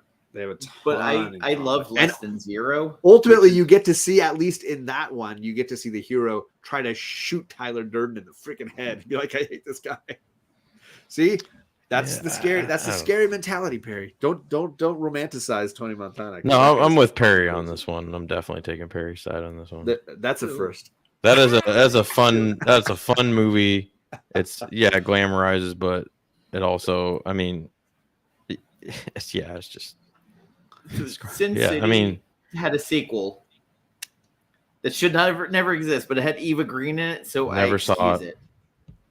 It had Eva Green in it. I will excuse that one part. Hey, what's up, Sandy? How you doing? Hey, Sandy.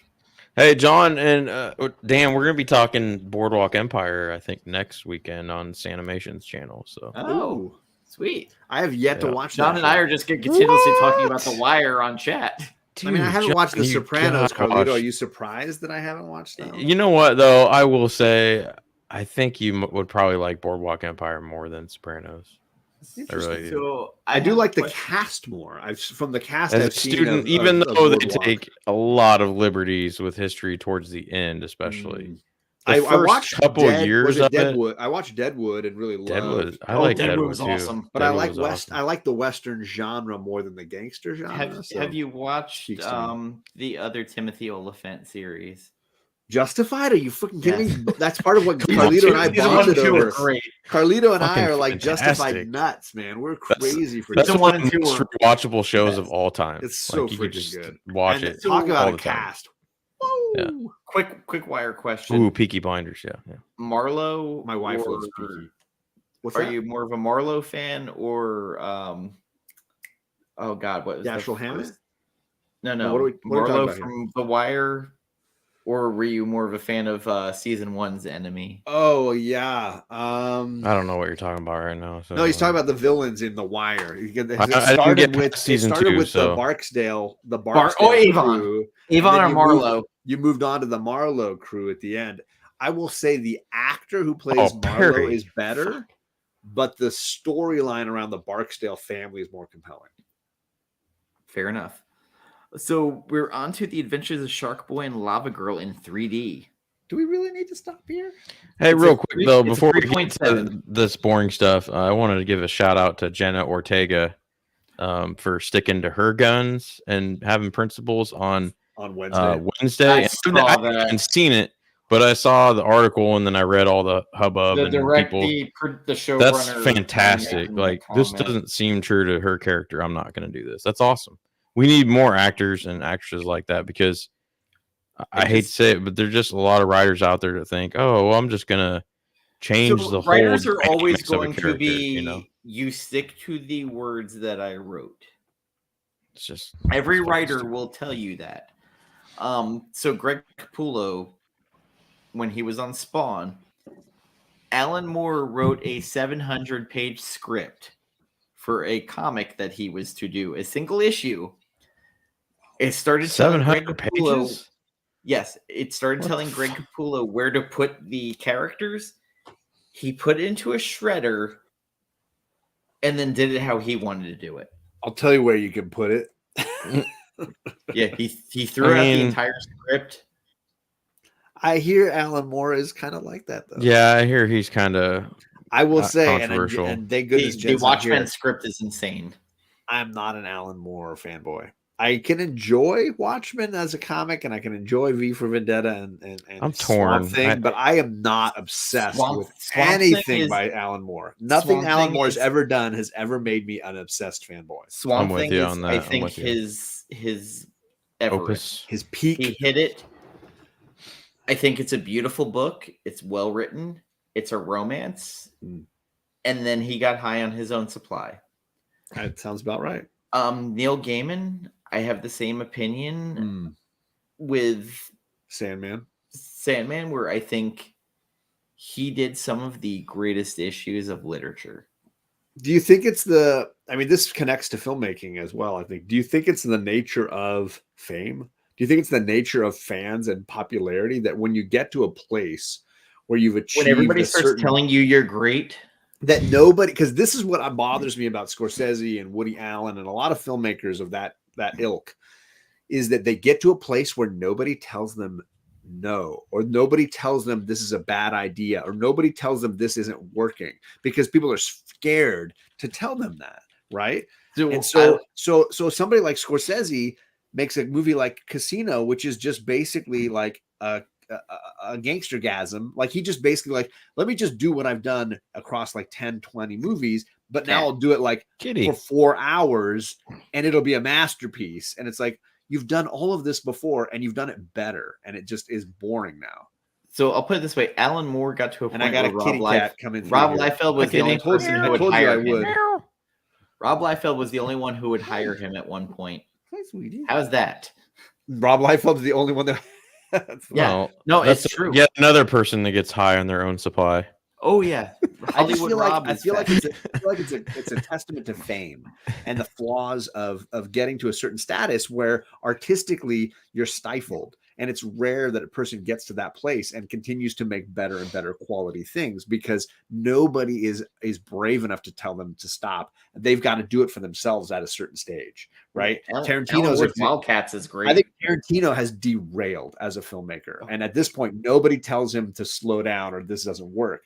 I'm with you, gentlemen. But there's moments of brilliance and even the bad stuff. But that's the problem, is like nobody's able to condense him down to a place where he can make a quality movie anymore as a whole. Versus, I think the reason and I know he gets a lot of love, but the reason Spielberg, I think, continues to be a success is he puts boundaries on himself. You look at the things he did to himself for Saving Private Ryan or Schindler's List, where he put restrictions on himself, right? He loved dollies and all these tools and things. And he goes into Saving Private Ryan. He's like, I'm going to go and make a wholly handheld movie. And I've never done this in my life. He puts restrictions on himself. And I think as a result, he continues to be artistically relevant and he forces himself down these roads. Versus, again, I think some of these other filmmakers get so pretentious, they can't possibly make art anymore. So we're going to get on one of those directors that put restrictions on themselves a little later in this discussion. I think because, again, artistically, good artists know they need people to tell them things. They need criticism that they can trust. And I think bad filmmakers don't have that around them anymore. Right. They just go off and just make excessive films. They don't necessarily make quality. Shark Boy and Lava Girl, his 6-year-old wrote the script. Right. He got a 3.7. It's better than some of his others, right? So Grindhouse comes out, which has some of the most brilliant fake trailers I've ever seen. Right. It works better Holy shit. It works better as an idea than an actual movie. Greg! Whoa, what is this nonsense? This is nonsense. Is your wife going to get mad that we're keeping her up now? You're muted, brother. It's so good, though. This is the best part of our show. You're muted. Part of it. You can't hear a shit that you're saying. We can only see you. We can't hear you. I can't hear you at all. It's been great. Yeah, mime. Let's do puppets. You Frank Oz this whole thing. So my name is Greg, and I'm here. We're going to Casa Bonita. What I love about movies. Oh, I hate Batman. Batman's the worst. It's the best Batman movie ever made. I can't hear you still. Let me tell you about why I hate Batman. Stay cool. Why the X-Men are the greatest characters in comic books. They're the greatest. Everybody loves the X-Men. I'm on my microphone. There it is. You got it now.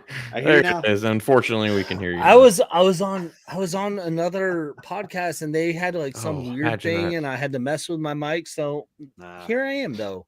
Good to see you, man. Listen, I couldn't let Carlito just not experience me.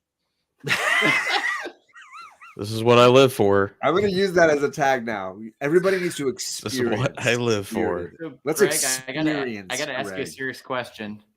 We're doing a comics we love on Gotham Central. You in, bro? I'm just excited to read it in an omnibus for the first time because I've read it in like trades. So good. I'm in. All right. John wants to talk Batman, so like I was like, oh yeah. Greg sounds well. Like it's the best Batman book because he's in it very little. Shut up, John. Jeez. Why you gotta hate it? I'm just teasing. I got also your one here. Look. ready because I got my hardcover and I paid $12 for of Paul Dini's Dark Knight. Nice.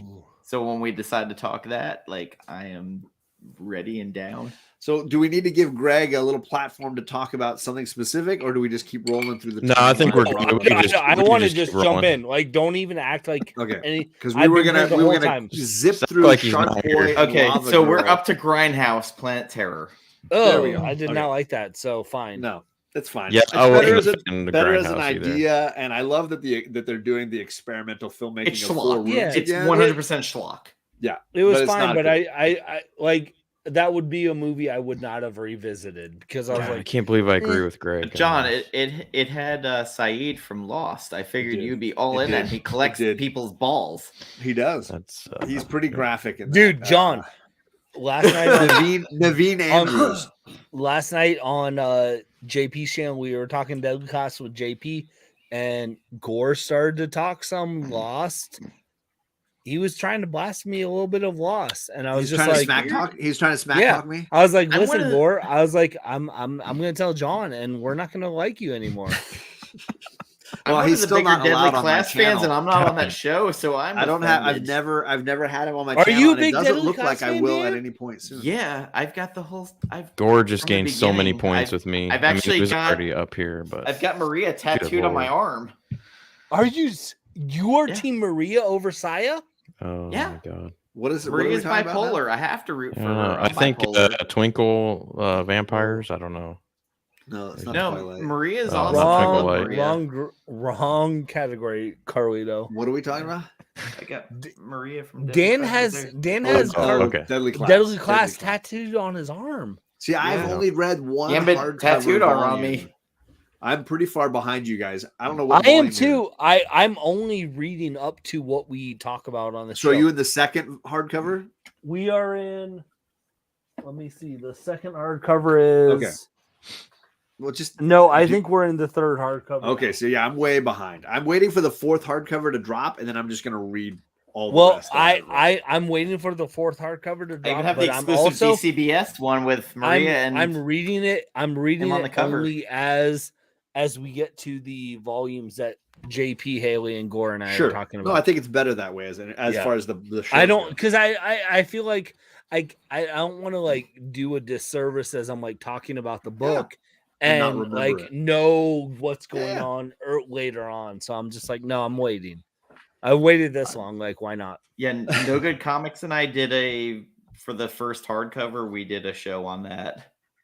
Because I got him started reading, and he's like, "Man, this is good." I was like, "Yeah, Remender, it's Seven to Eternity." That's on my bucket list to get at C2E2 is to get a 9.8 slabbed of Deadly Class #1. That's a good. I actually won it from one of our former friends on here who completely dropped off of here. From his monthly box, I got a double signed Wes Craig, Rick Remender #1. Because of my love for Deadly Class and because John's like, oh, Rick Remender, and I got these two trades because of John and Rick Did you Remender. read it yet? No, not yet. Okay. I don't have time for that. So 7 to Eternity. JP, he really enjoyed it too. He was like, I'll just give it a shot. John won't stop talking about it. It's freaking good. I 7 to Eternity is my second best from him. Hey, kitty. I have the first episode, or Jesus. I didn't like issue 1, so first issue of that. Too much Scotch tonight. Righteous Vengeance. I only had one pour of whiskey, but since Greg showed up, I had to get another one. I went with a big pour and a big second pour.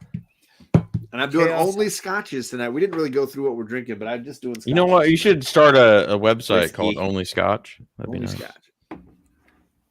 All right, wait. Can we jump to Machete now? We are at Machete. Let's do it. All right, Greg, I have not seen that. Let's give Greg the floor. I just want to start. It's a fake trailer. Yeah. That is in Grindhouse. Yep. That they were like, "Fuck it, let's make it a movie." This is so freaking good, and Danny Trejo's perfect. Let's do this. Greg, go for it. I remember like seeing that. I went to the theaters. I was like, let's just go see this. Danny Trejo is fantastic. That movie is buck wild. I loved it.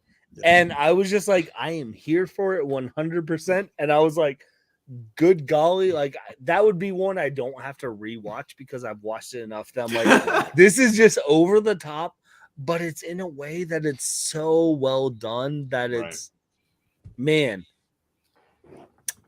It's like blaxploitation, but for Hispanic people. It's the only thing I can. Beautiful. Well said. So you're not wrong, Dan. Is he the Mario or Melvin Van Peebles of Latino? it's the Blackula of but I think he knows what he's doing as far as these pulp topics and these pulp styles, right? And it fits beautifully. Now, I will regrettably say I have not seen the sequel. Machete I have Kills, not seen it either.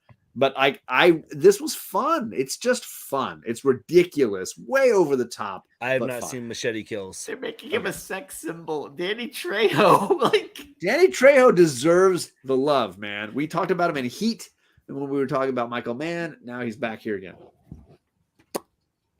I haven't, Bobby. Is it any good? Has anybody on the panel seen it? No, I have not seen it. They go crazy to make him bone zonable, where girls walk on the screen like, oh. That's hilarious. It's got Mel Gibson in it, and they fight in outer space. Mel Gibson fights in outer space against Machete in Machete 2. Yeah, I need to watch it. Holy crap! I feel like it got a 5.6. Isn't that where the next Fast and Furious is going? Is outer space? I mean, I wouldn't. It already went last episode. I think I stopped on 8 or 9. I can't. I was just mad they didn't call it Fast 10. Your seatbelts. Like, why are they? Stop stealing my joke. That actually would have. That would have actually. You're not. You know what? You're not the originator. I'm not gonna lie. That actually would make it great. I said it before John said that. Run. No. Ooh, is that pretty good, JoJo? I heard it was good. I've always wanted to try that. I've heard good things. Gonna be I haven't been up there. Dominic Toretto versus Lando in the Kessel Run. I'm down for that. I've been to LA area for 20 years. Does that mean Groot versus Lando? I'm Groot. Yeah. Perry, I want some tacos too. It sounds good. Oh, Perry. So you should totally watch the first Machete, but now I need to see the second. Clearly, it sounds like his Moonraker. I feel like his money. Robert De Niro. Yeah, his Michelle Rodriguez, Steven Seagal, his Octopussy. Jeff. I just picture. I need Roger Moore fighting Jaws in space. Don Johnson is in this, bringing back Don Johnson, Miami Vice. As Robert De Niro. So look, we're back. The Michael Mann connections continue. Steven Seagal. Jamie Foxx's ass in that one or no? First and foremost, I just gotta say, like, y'all are the worst because I get excited when I talk to you guys, and my wife just is like, "I'm sorry." she just literally texted me. I've been on a stream for 2 hours with other people, and my wife's just like, "Are you drunk? Like, you're loud." I'm like, "No, I'm excited to talk to Dan and Carlito." So you're wearing headphones though, right? It's not like she hears us; she just hears you. She just hears me through the vents, and she's like, "Oh, you're too loud." It's all you need to soundproof the vents. Yeah, I do, but I don't know how to do that. Just put how they have I happen to work at Home Depot. I can tell you. Dan, do it because I'm tired of getting these late night texts. Like headlight covers, you could put cover over the vent while you're online. Just wait till we start talking Batman. Because, man, we start talking Gotham Central or Dark Knight, it's all downhill. Well, we're nearing the end. Real quick. One of my coworkers.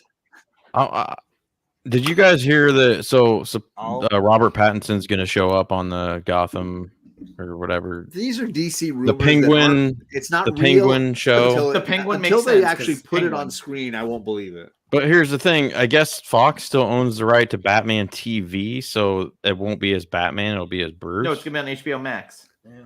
No, but they can't use Batman. They can only use him as Bruce because of the this rights. is like the Hannibal rules, It's like what the right? yeah. That's why I was thinking of it earlier because That's of funny. that.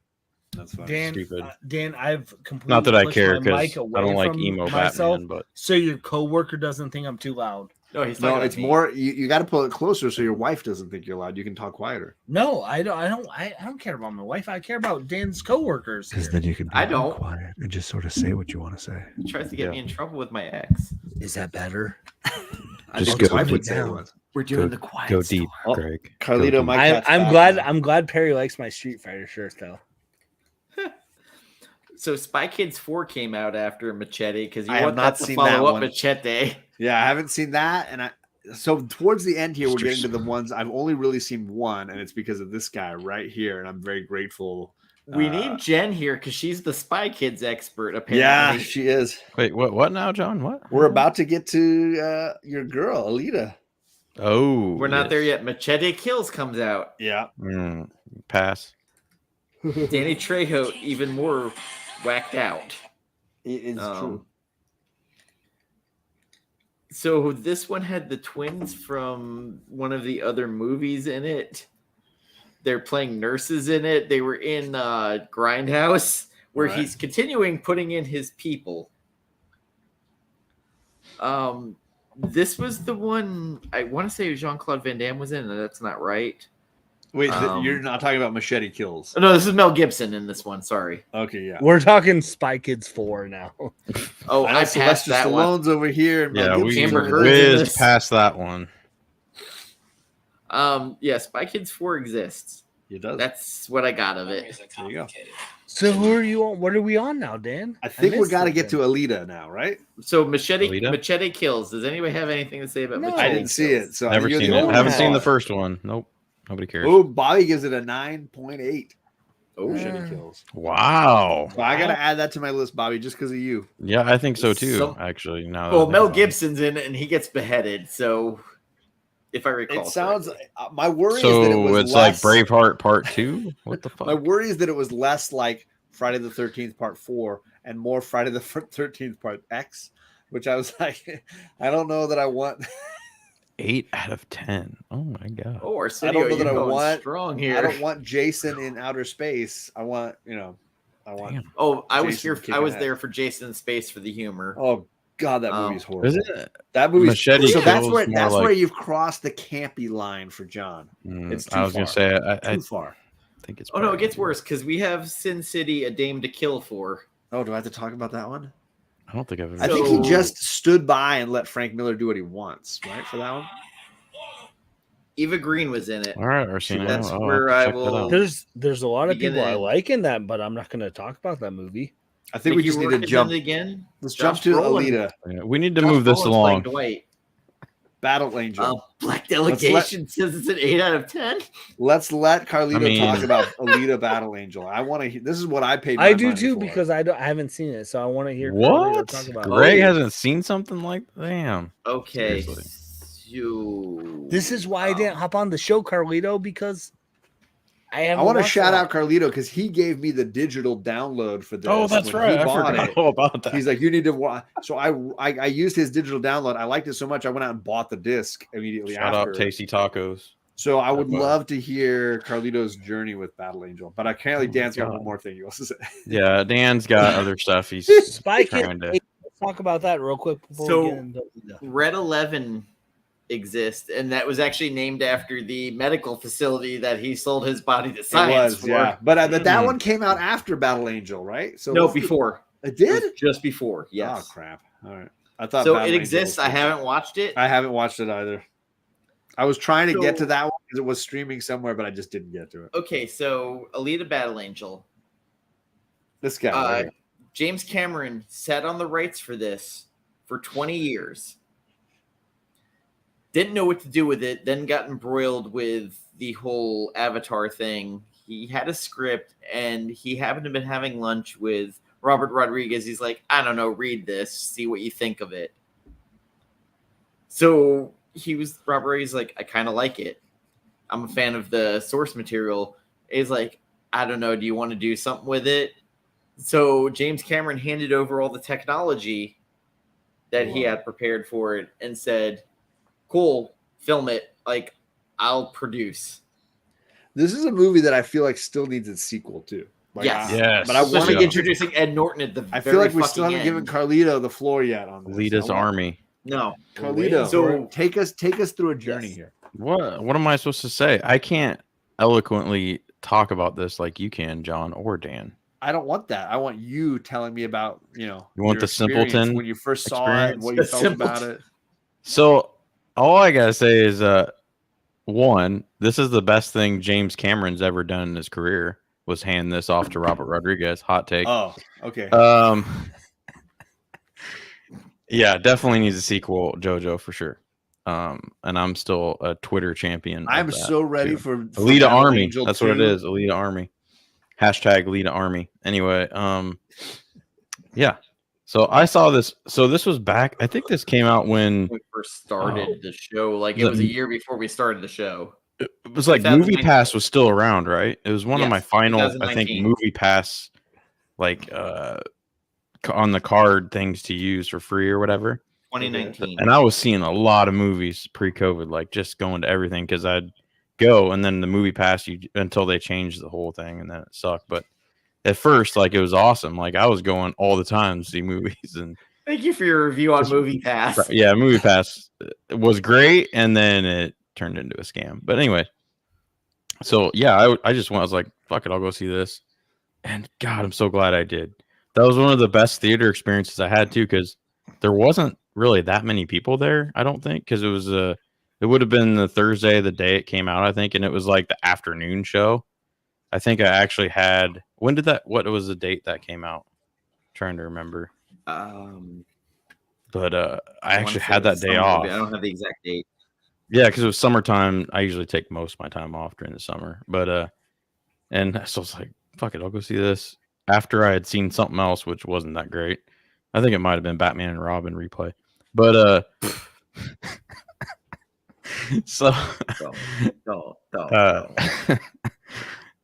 anyway, I think that week I saw like freaking 10 movies. I'm not lying. I know I know you're not blaspheming George Clooney, so but go ahead. What? I'm not blasting George Clooney. No, just Well, you are blast his Batman, but I mean, we praised him earlier for from decent Bruce Wayne, but Batman, I don't know.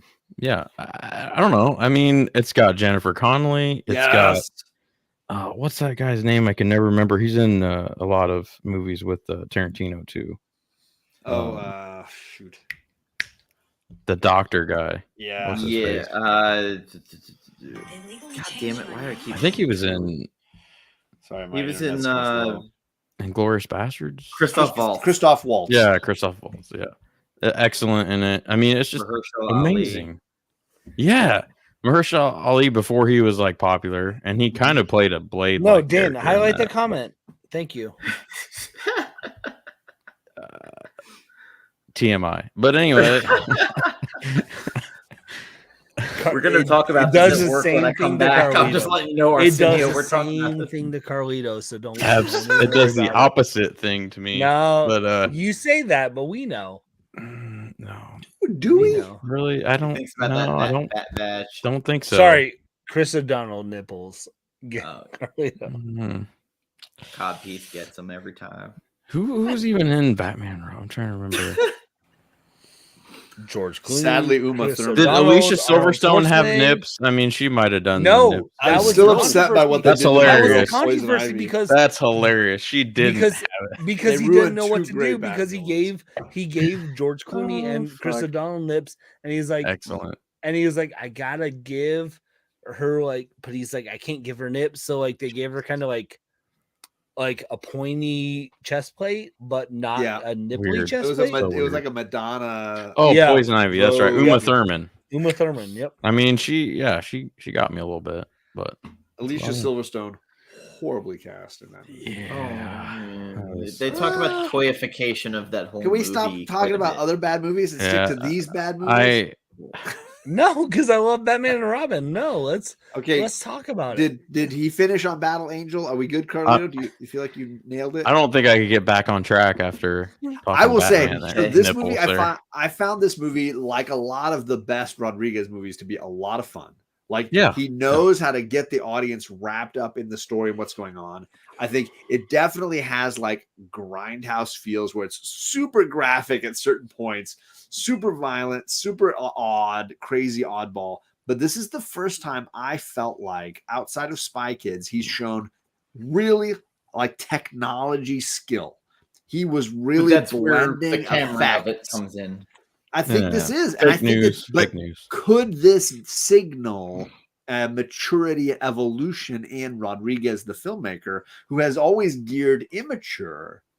I feel like this is the most mature his films have been. And I think I feel the same too. Yeah.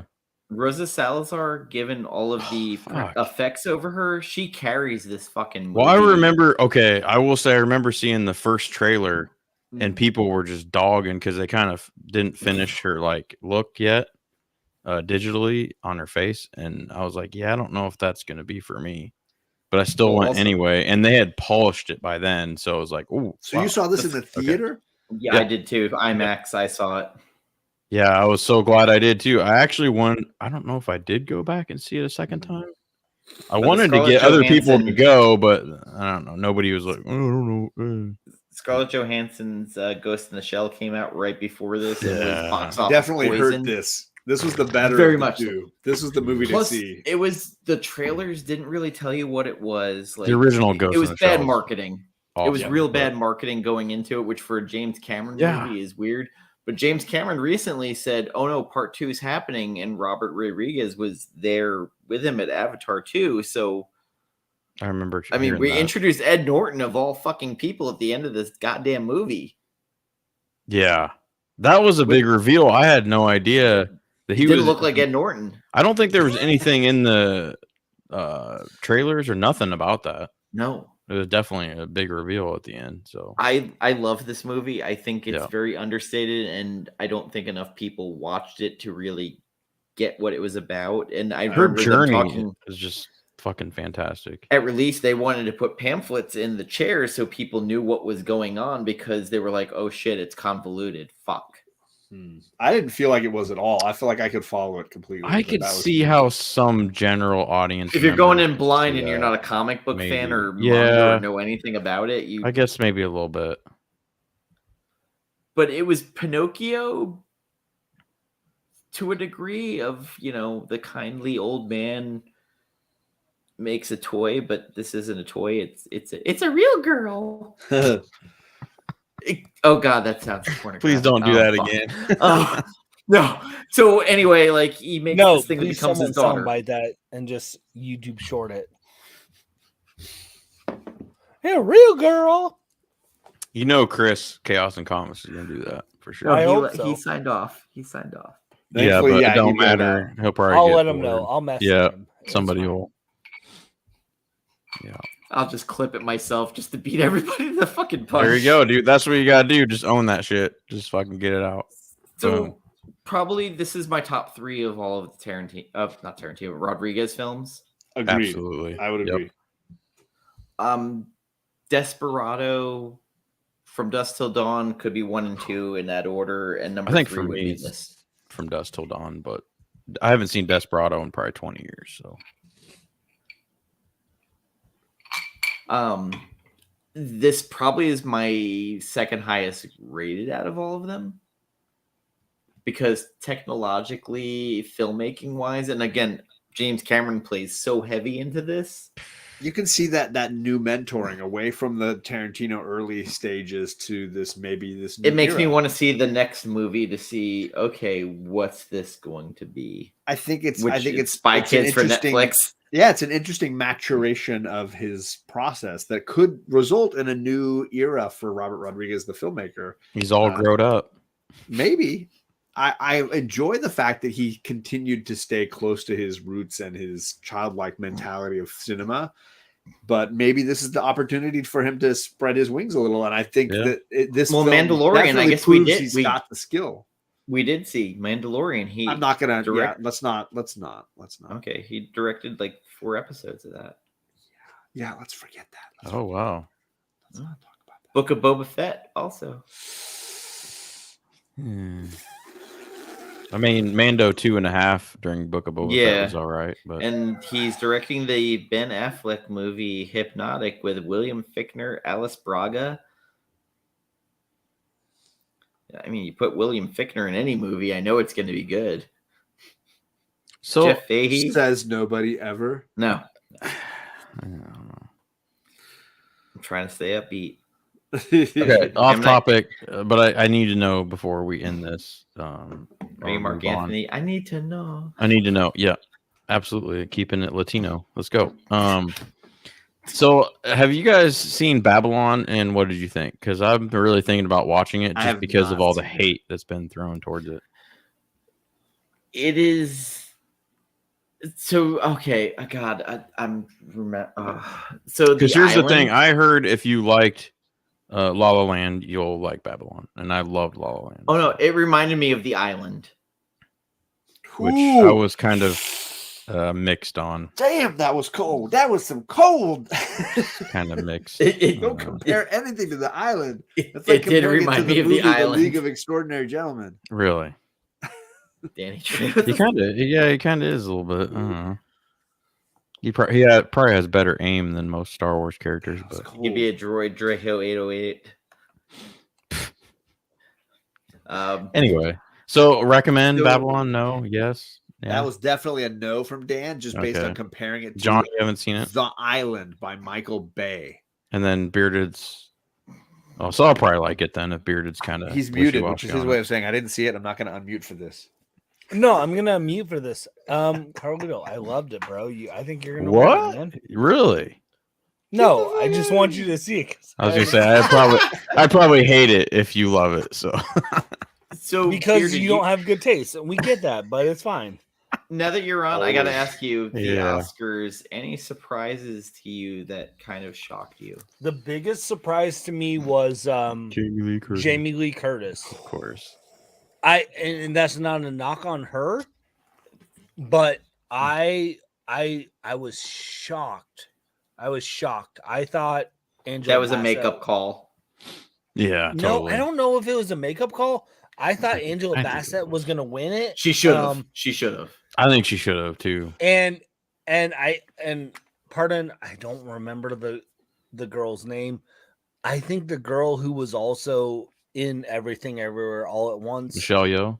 No. The other one that was in that same category as Jamie Lee Curtis. Yeah. I would have put her over her. And so I was like, I don't know. But okay. Man, props to Jamie Lee Curtis because she's been grinding for a long time. 6.5. Well, that's still decent. I mean, it's... Arsenio, why have you that was black delegation at work? What am I missing out on? That was the so Arsenio. Do you know E-Man's movie reviews? Because I love that guy. I like watching that guy's stuff. It's pretty good. Probably has. He's part of the black delegation, so that's why I'm asking. Have we finished Robert Rodriguez? Then have we? Are we done? Is that it? Done. Alita's the last one, really? Yes. Well, I mean, he's got other stuff, but we're willing to walk. There's away. Spy Kids 5 coming. Nobody cares. On Netflix. Let's move on. Okay. Yeah. So, do we want to randomize one of these two schmoes at the bottom here to decide? This is the only reason Greg showed up is so he can get next because I was trying to make sure he'd show up for this part, or is he willing to just give it to Carlito? Is he like? I think you'd be surprised by my pick. I'm not. No, let's randomize it because I have a pick, but if it goes to Carlito, I'll give it to Carlito. I've had a pick for 3 weeks, and I don't think any of you would guess who it's going to be. So let's randomize it because I think it'd be more interesting. Me or Carlito, let's do it. More interesting to go a different way than what you would probably predict. So. Wow, that's a slow ass. Carlito is in red and Bearded is. Oh, it's not spinning yet. Okay. It's not. Spinning it's just rotating casually. So one of us is Crips, one of us is Bloods. What's up, Bloods? You're not even from California. What the hell? What's up, Bloods? How you doing? Yeah, but we know, John. We know you know. culture. All right, I'm impressed. All right, so should we just spin this sucker and find out what we're going to suffer? Let's just do it. Not just get it done. Are you kidding me? Suffer? Get it done. Here we go. You're assuming Carlito's going to win. Wow. Come on, big money. No whammies. No whammies. Fuck yeah, baby. There he is. Carlito Classico. Yay. Nope. Nobody going to predict who I'm selecting. All right. Nobody. So for those that don't know what we're doing right now, we are basically choosing our next month's assignment. Which filmmaker are we going to be studying for April? And Carlito has had some time to think. Now, the rule is he needs to get 3 people to vote that they approve his pick, meaning himself and 2 members of this panel. If we come to a tie, we got Fire Guy Ryan on I can message him and get a tiebreaker. No, Fire Guy Ryan is done. He's out, but he is a tiebreaker if he's needed. No, he isn't. No. That's the whole point of having him. He's windowed. I mean, honestly, we should go to Bobby as a tiebreaker because he's always in. All right, so I'll go to the black delegation. Let's hear Arsenio. Go to the black delegation. Let's hear who Carlito has picked. This is about a month and a half ago. I already decided, so this is fun. Guy Ritchie. Oh, because he's very mixed for me, and actually, I would say leaning more towards I hate most of his stuff. What? But, you're gonna pick somebody you hate? I love it. Dude, I'm telling you, I'm going a different route. I want to. He's like, I want to just. I want to dive into this. Like, I want to give him another chance and go back. Make me watch that fucking Robert Downey.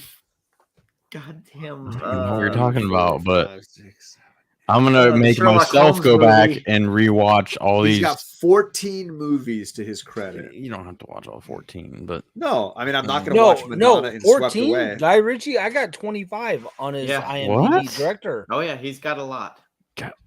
Director, it says IMDb. It says 25. In hindsight, I should have picked the guy who I jumped to Wikipedia. Are you sure some of that's not TV or like? Some of that sounds like I'm going to IMDb and it says director. It says 25. I don't know if all that's movies. Down and really I don't take think a all close that's look, movies. Yeah, Arsenio's in on short films that I'm he's the tiebreaker, so we're already good. So okay, no, I'm gonna say it's close to that because he's got freaking Aladdin. Yeah, I got King Arthur, the second one. I have to watch Aladdin. Oh man, Sherlock Holmes, the second one. Yep, I got that. Sherlock Holmes, the first one. Well, sure. Rockarola. Yep. So that's 5 right there. Rockarola fucking's awesome. Revolver. That's 6. Jeez. I'm skipping through a bunch. You want me to watch Madonna Swept Away? I'm not going to watch that. Yes, absolutely, Greg. I want you to watch that. Snatch, which is a great one. So yeah, I fucking hate Snatch. So Lock, Stock, and 2 Smoking Barrels, great as well. I need to see Lock, Stock, and 2 Smoking Barrels. I think that's mainly the reason why. I will say that my girls love the first Sherlock movie. They are. The second I'm not a fan of that style Sherlock. I'm more the Jeremy Britt.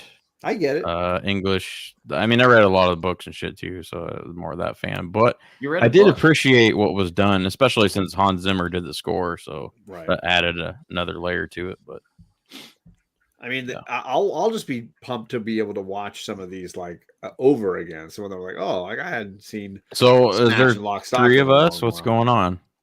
I'm down for Guy Ritchie. So Dan, a lot of them. John. I'm not going to vote nay. I'll vote yay. So we don't even need Greg to vote. There we go. And plus we had the black delegation, so we're good. No, black delegation all set. Doesn't matter. No. Yeah. Sure. Well, you already know that freaking Ryan's going to go fucking British. Who cares about Ryan? Watching that. He's not going to watch anything anyway. He's probably sitting there fucking building packages. I hate that I'm the last one that's going to get a pick a director. Well, that means you got time. Save the best for last, Greg. At this point, we might as well add Jen just as our 5th because as reliable as Ryan. I mean, she'd be more reliable than Ryan. I would or Perry. To be honest. Ooh, Perry hasn't seen anything with 11. What? I like the one with 11. What's he talking about? 11 from Stranger Things? Is that what he's talking about? I don't know what that one is. Harry Oh, has he's talking about movie. Enola Holmes, not the show. Oh, I'm gonna go ahead and hard pass on that one. Perry. I'm sorry, I didn't tell you guys. I studied Perry in college. I'm not so I gonna speak go. Perry.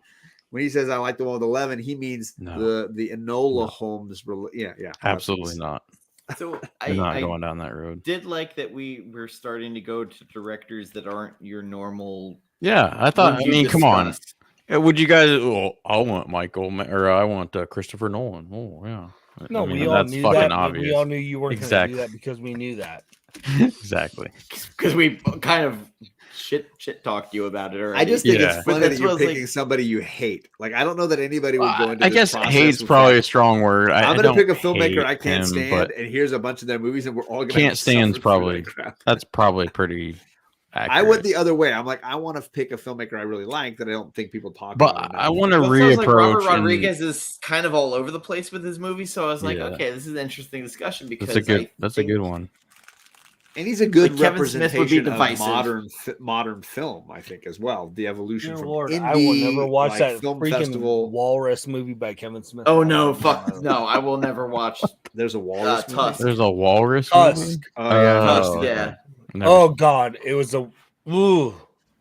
It was. You didn't like the revamped He-Man or whatever. I like the Netflix show. Yeah, that's fine. Netflix show. No, I'm talking where he like literally took what's his name, Justin. Michael Parks takes a dude and turns him into a fucking walrus. And what's his name? It's the dude from Justin Long. Justin Long, and he literally turns him into a walrus. It's disturbing, from what I understand. It's weird. It was all right. So for the Gotham Hard Central pass on that episode, one. we got John, we got Tessa, and we got Greg. So awesome. Tessa. Yeah. Oh, Tessa, what? It's one of her favorite series. Oh, on the you don't say. I thought we were talking about Gotham Central. He jumped topics. She's a huge She's a huge. Apparently, Guy Ritchie's going to make a Booster Gold movie, and she's all in. I'm down for a Guy Ritchie Booster Gold movie. I'd be down for that. I can do it. That'd be interesting. Owen Wilson should have been Booster Gold if they ever did. Greg, you gotta watch Madonna. You gotta watch Madonna. You gotta watch that. 10 years ago. I'm not watching Swept Away. No, screw you, Carlito. Fuck that. No. Nope. I will say there's a few of these that I've never seen, like his King Arthur and Aladdin. I've never seen either one. God, I haven't seen the King Arthur either. I've seen King Arthur. I've seen. I saw enough, and I'm what's just the? Yeah, he did the Jason Statham movie, Wrath of Man. That I heard was interesting. Oh, yeah, listen, there's only one Jason Statham movie I'm ever gonna put on here to watch. Transporter? No. Give me the Crank series. Don't even. Oh, okay. If you're gonna say, because you're gonna get a ton of Statham in this next month, so or the Meg. Oh God. Statham is all through my pick the was Guy Ritchie literally going to just be not a director. It was just going to be all the Fast and Furious movies. I mean, I'm doing that with Charlie little by little. We're nearing the end of it. It's all about family, Craig. So I get John. Your line of thinking. Can we do there. a Fast and Furious series? Like God, you should absolutely with me and Charlie. Absolutely, I would love it. I will be in that chat every fucking Charlie's show. got a bunch of criticisms, but they're hilarious because she still likes the movies, but she's like, "This is same." Oh yeah, I want. I've got the box set of the Blu-rays. It's a tire. So, Greg, the 4Ks are on sale. I'm buying them now because I want to be able to participate in this. Or whatever the sixth one. Yeah, I think it is. When there's like chasing the bad guy through Europe, and then like he's got a jumbo jet, he's trying to take off. Mm-hmm. Is that the one with the whole movie? Luke? I'm like, I buy it. I'm down. Like he catches Michelle Rodriguez midair and say, I'm down. This is all good. They get to that end sequence, and I'm like, how fucking long is this runway? Like this runway, they've been trying to take off this jumbo jet for the last 15 minutes of it's the movie. It's only a quarter mile because he lives his life a quarter mile at a time. Of the movie, he is legitimately trying to take off. This runway is like a freeway. It's so long. This takeoff. Yes. It's like True Eyes, baby. I want to time the length of that sequence and just like know how long the runway is. I have done that in movies when they do shit like that. I'm just here for The Rock and Ludacris making baby oil versus I can buy all the ridiculousness of Fast and the Furious until they got to that runway, and I was like, "Fucking hey, this runway's long." So you're there with me with Indiana Jones when once they get into that fucking fridge and the nuclear bomb goes. Oh, that movie derails like 10 times at least. But like the runway in Fast 6, I was in pain. I was like, guys, come on. By the way, Perry just wait till Tyrese and Ludacris go to space in Fast 9. I'm not there yet. 7 was great. Fast 7 or Furious 7, or whatever the hell it's called, is great. Oh, Family 7. We have not started was a thing for Furious yet.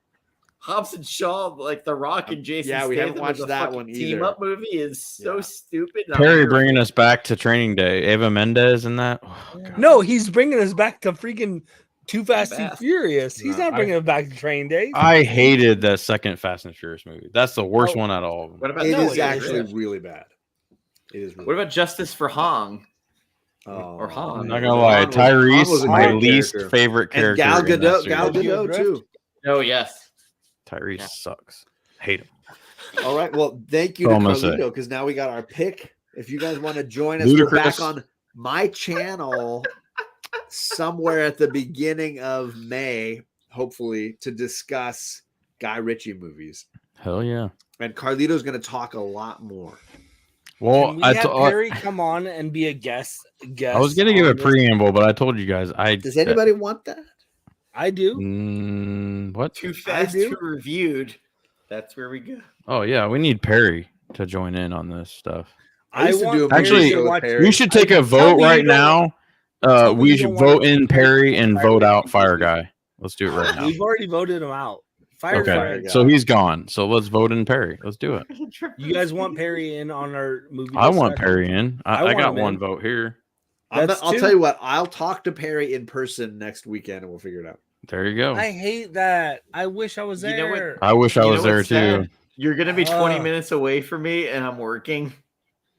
Are you going to Orlando Comic Con? Like Thursday, even Thursday? If you feel like going to the space, if you feel like going to the Clint Space Center Eastwood with your kids, if they're with you, like I live no, right it's by just there. me. But we are going to. We're going to Hollywood Studios Disney World on Friday. Man, I almost want to change Gambit's set up there. Gambit's gonna be set up there with a booth. Doing what? So you'll be able to see him. Like I can get a tattoo. God. He does comic art. Yeah. Okay. I can come home. I was hoping to come home with fresh ink, and my wife's going to. He will tattoo you too. Like okay. He's set up at. He usually does the horror convention, setting up the tattoo. But at the comic convention, you said he actually horror, right? Horror. No, he said horror convention. He said horror. Okay. Horror convention. I mean, I guess they could have that kind of thing in Florida. But so I think think Perry's going to be there, we know it's a horror convention.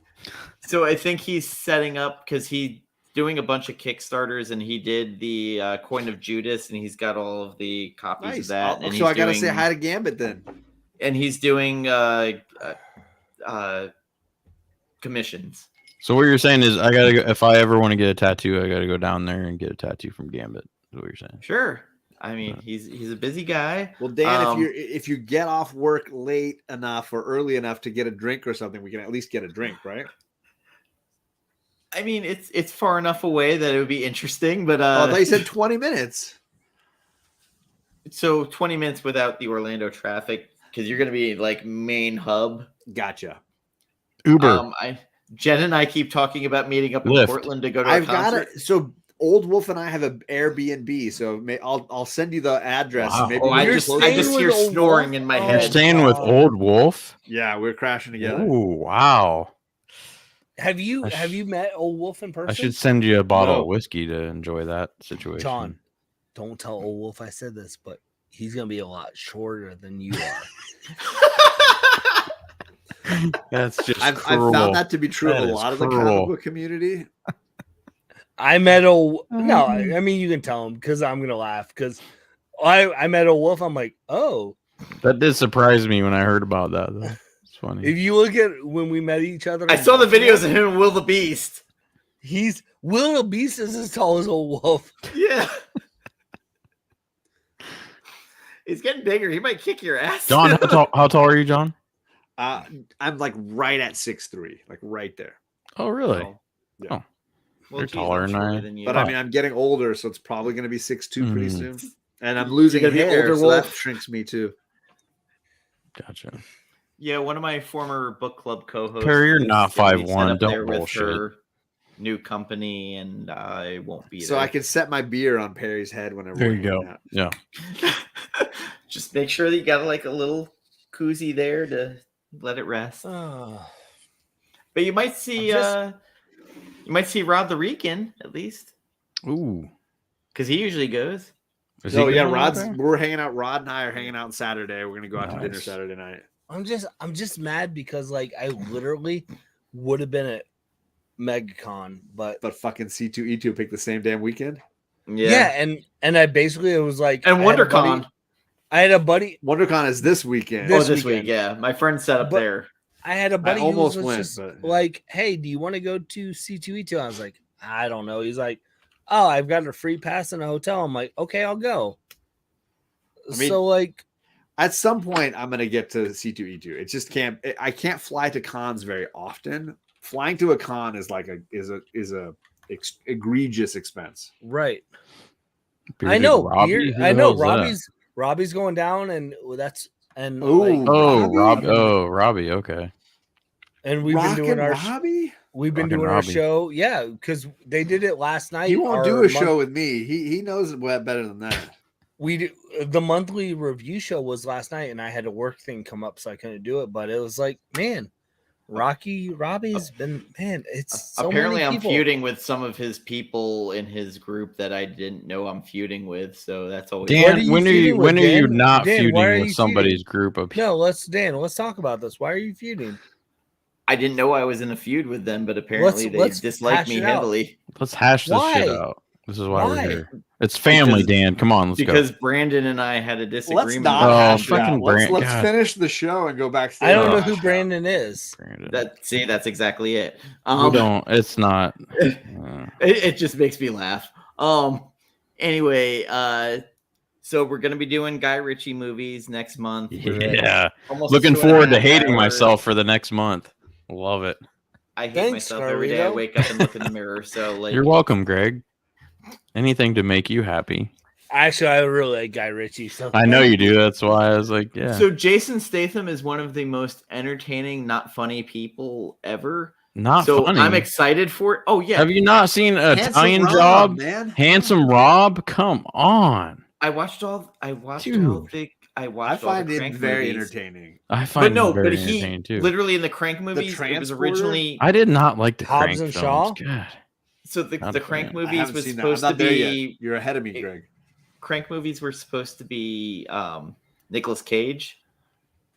It was written for him, and they that would couldn't make afford more him, sense. so they got like Jason Statham. He's like, he's the modern Nicolas Cage. I could see that. Speaking of Nicolas Cage, did you see the latest Renfield trailer, Dan? I did see that. That's funny. I did see that. Dan? What do you think, Dan?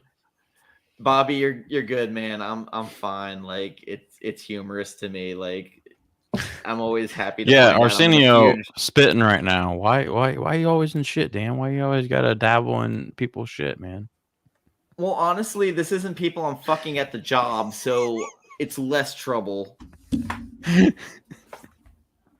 Sorry. That's all resolved, though. That's like water under the bridge or whatever under the bridge now, though, right? Oh no, she's happy that I'm back on days. Oh, I'm sure she is. Yeah. Oh yeah. Try to trap you doing something. Anyway. Yes, my whole personal life is the talk of the store still, so it's great. And YouTube. Yeah.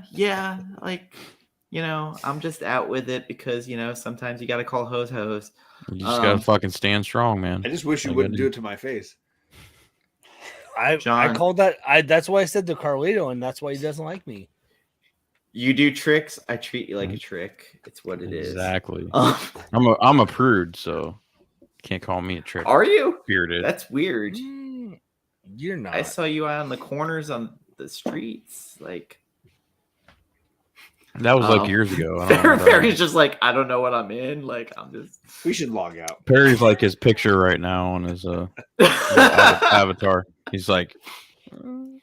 So, other than this coming up, look for Greg, John, and I to be doing Gotham Central sometime soon, and Greg and I might do Dark Knight by Paul Dini. It's gonna be fun stuff. Paul Dini got beat up by a bunch of muggers. Yeah. Gonna have some witty dialogue about that, I'm sure. That's actually it's a pretty good read. Yeah, it is. I can't even find it. Oh, here it is. Perry, you want to do some gaming, bro? I started gaming again. Yes, after years. I got the hardcover. His gaming channel's blowing up. It's gonna pass my regular. I figured, comment. of course, he's gonna have like 3 channels that have passed my one channel. Oh my god, dude! Listen, Crazy. I'm at 452 subscribers after 4 years. Everything's going great. Hell yeah, brother! I don't even post content, and I'm at like 200, so I kind of feel bad. I don't care anymore. I honestly was like, you know what? The people that want to watch it are gonna watch it. Yeah, it's outside of that, who like cares? I can't Nobody cares. focus on that other shit.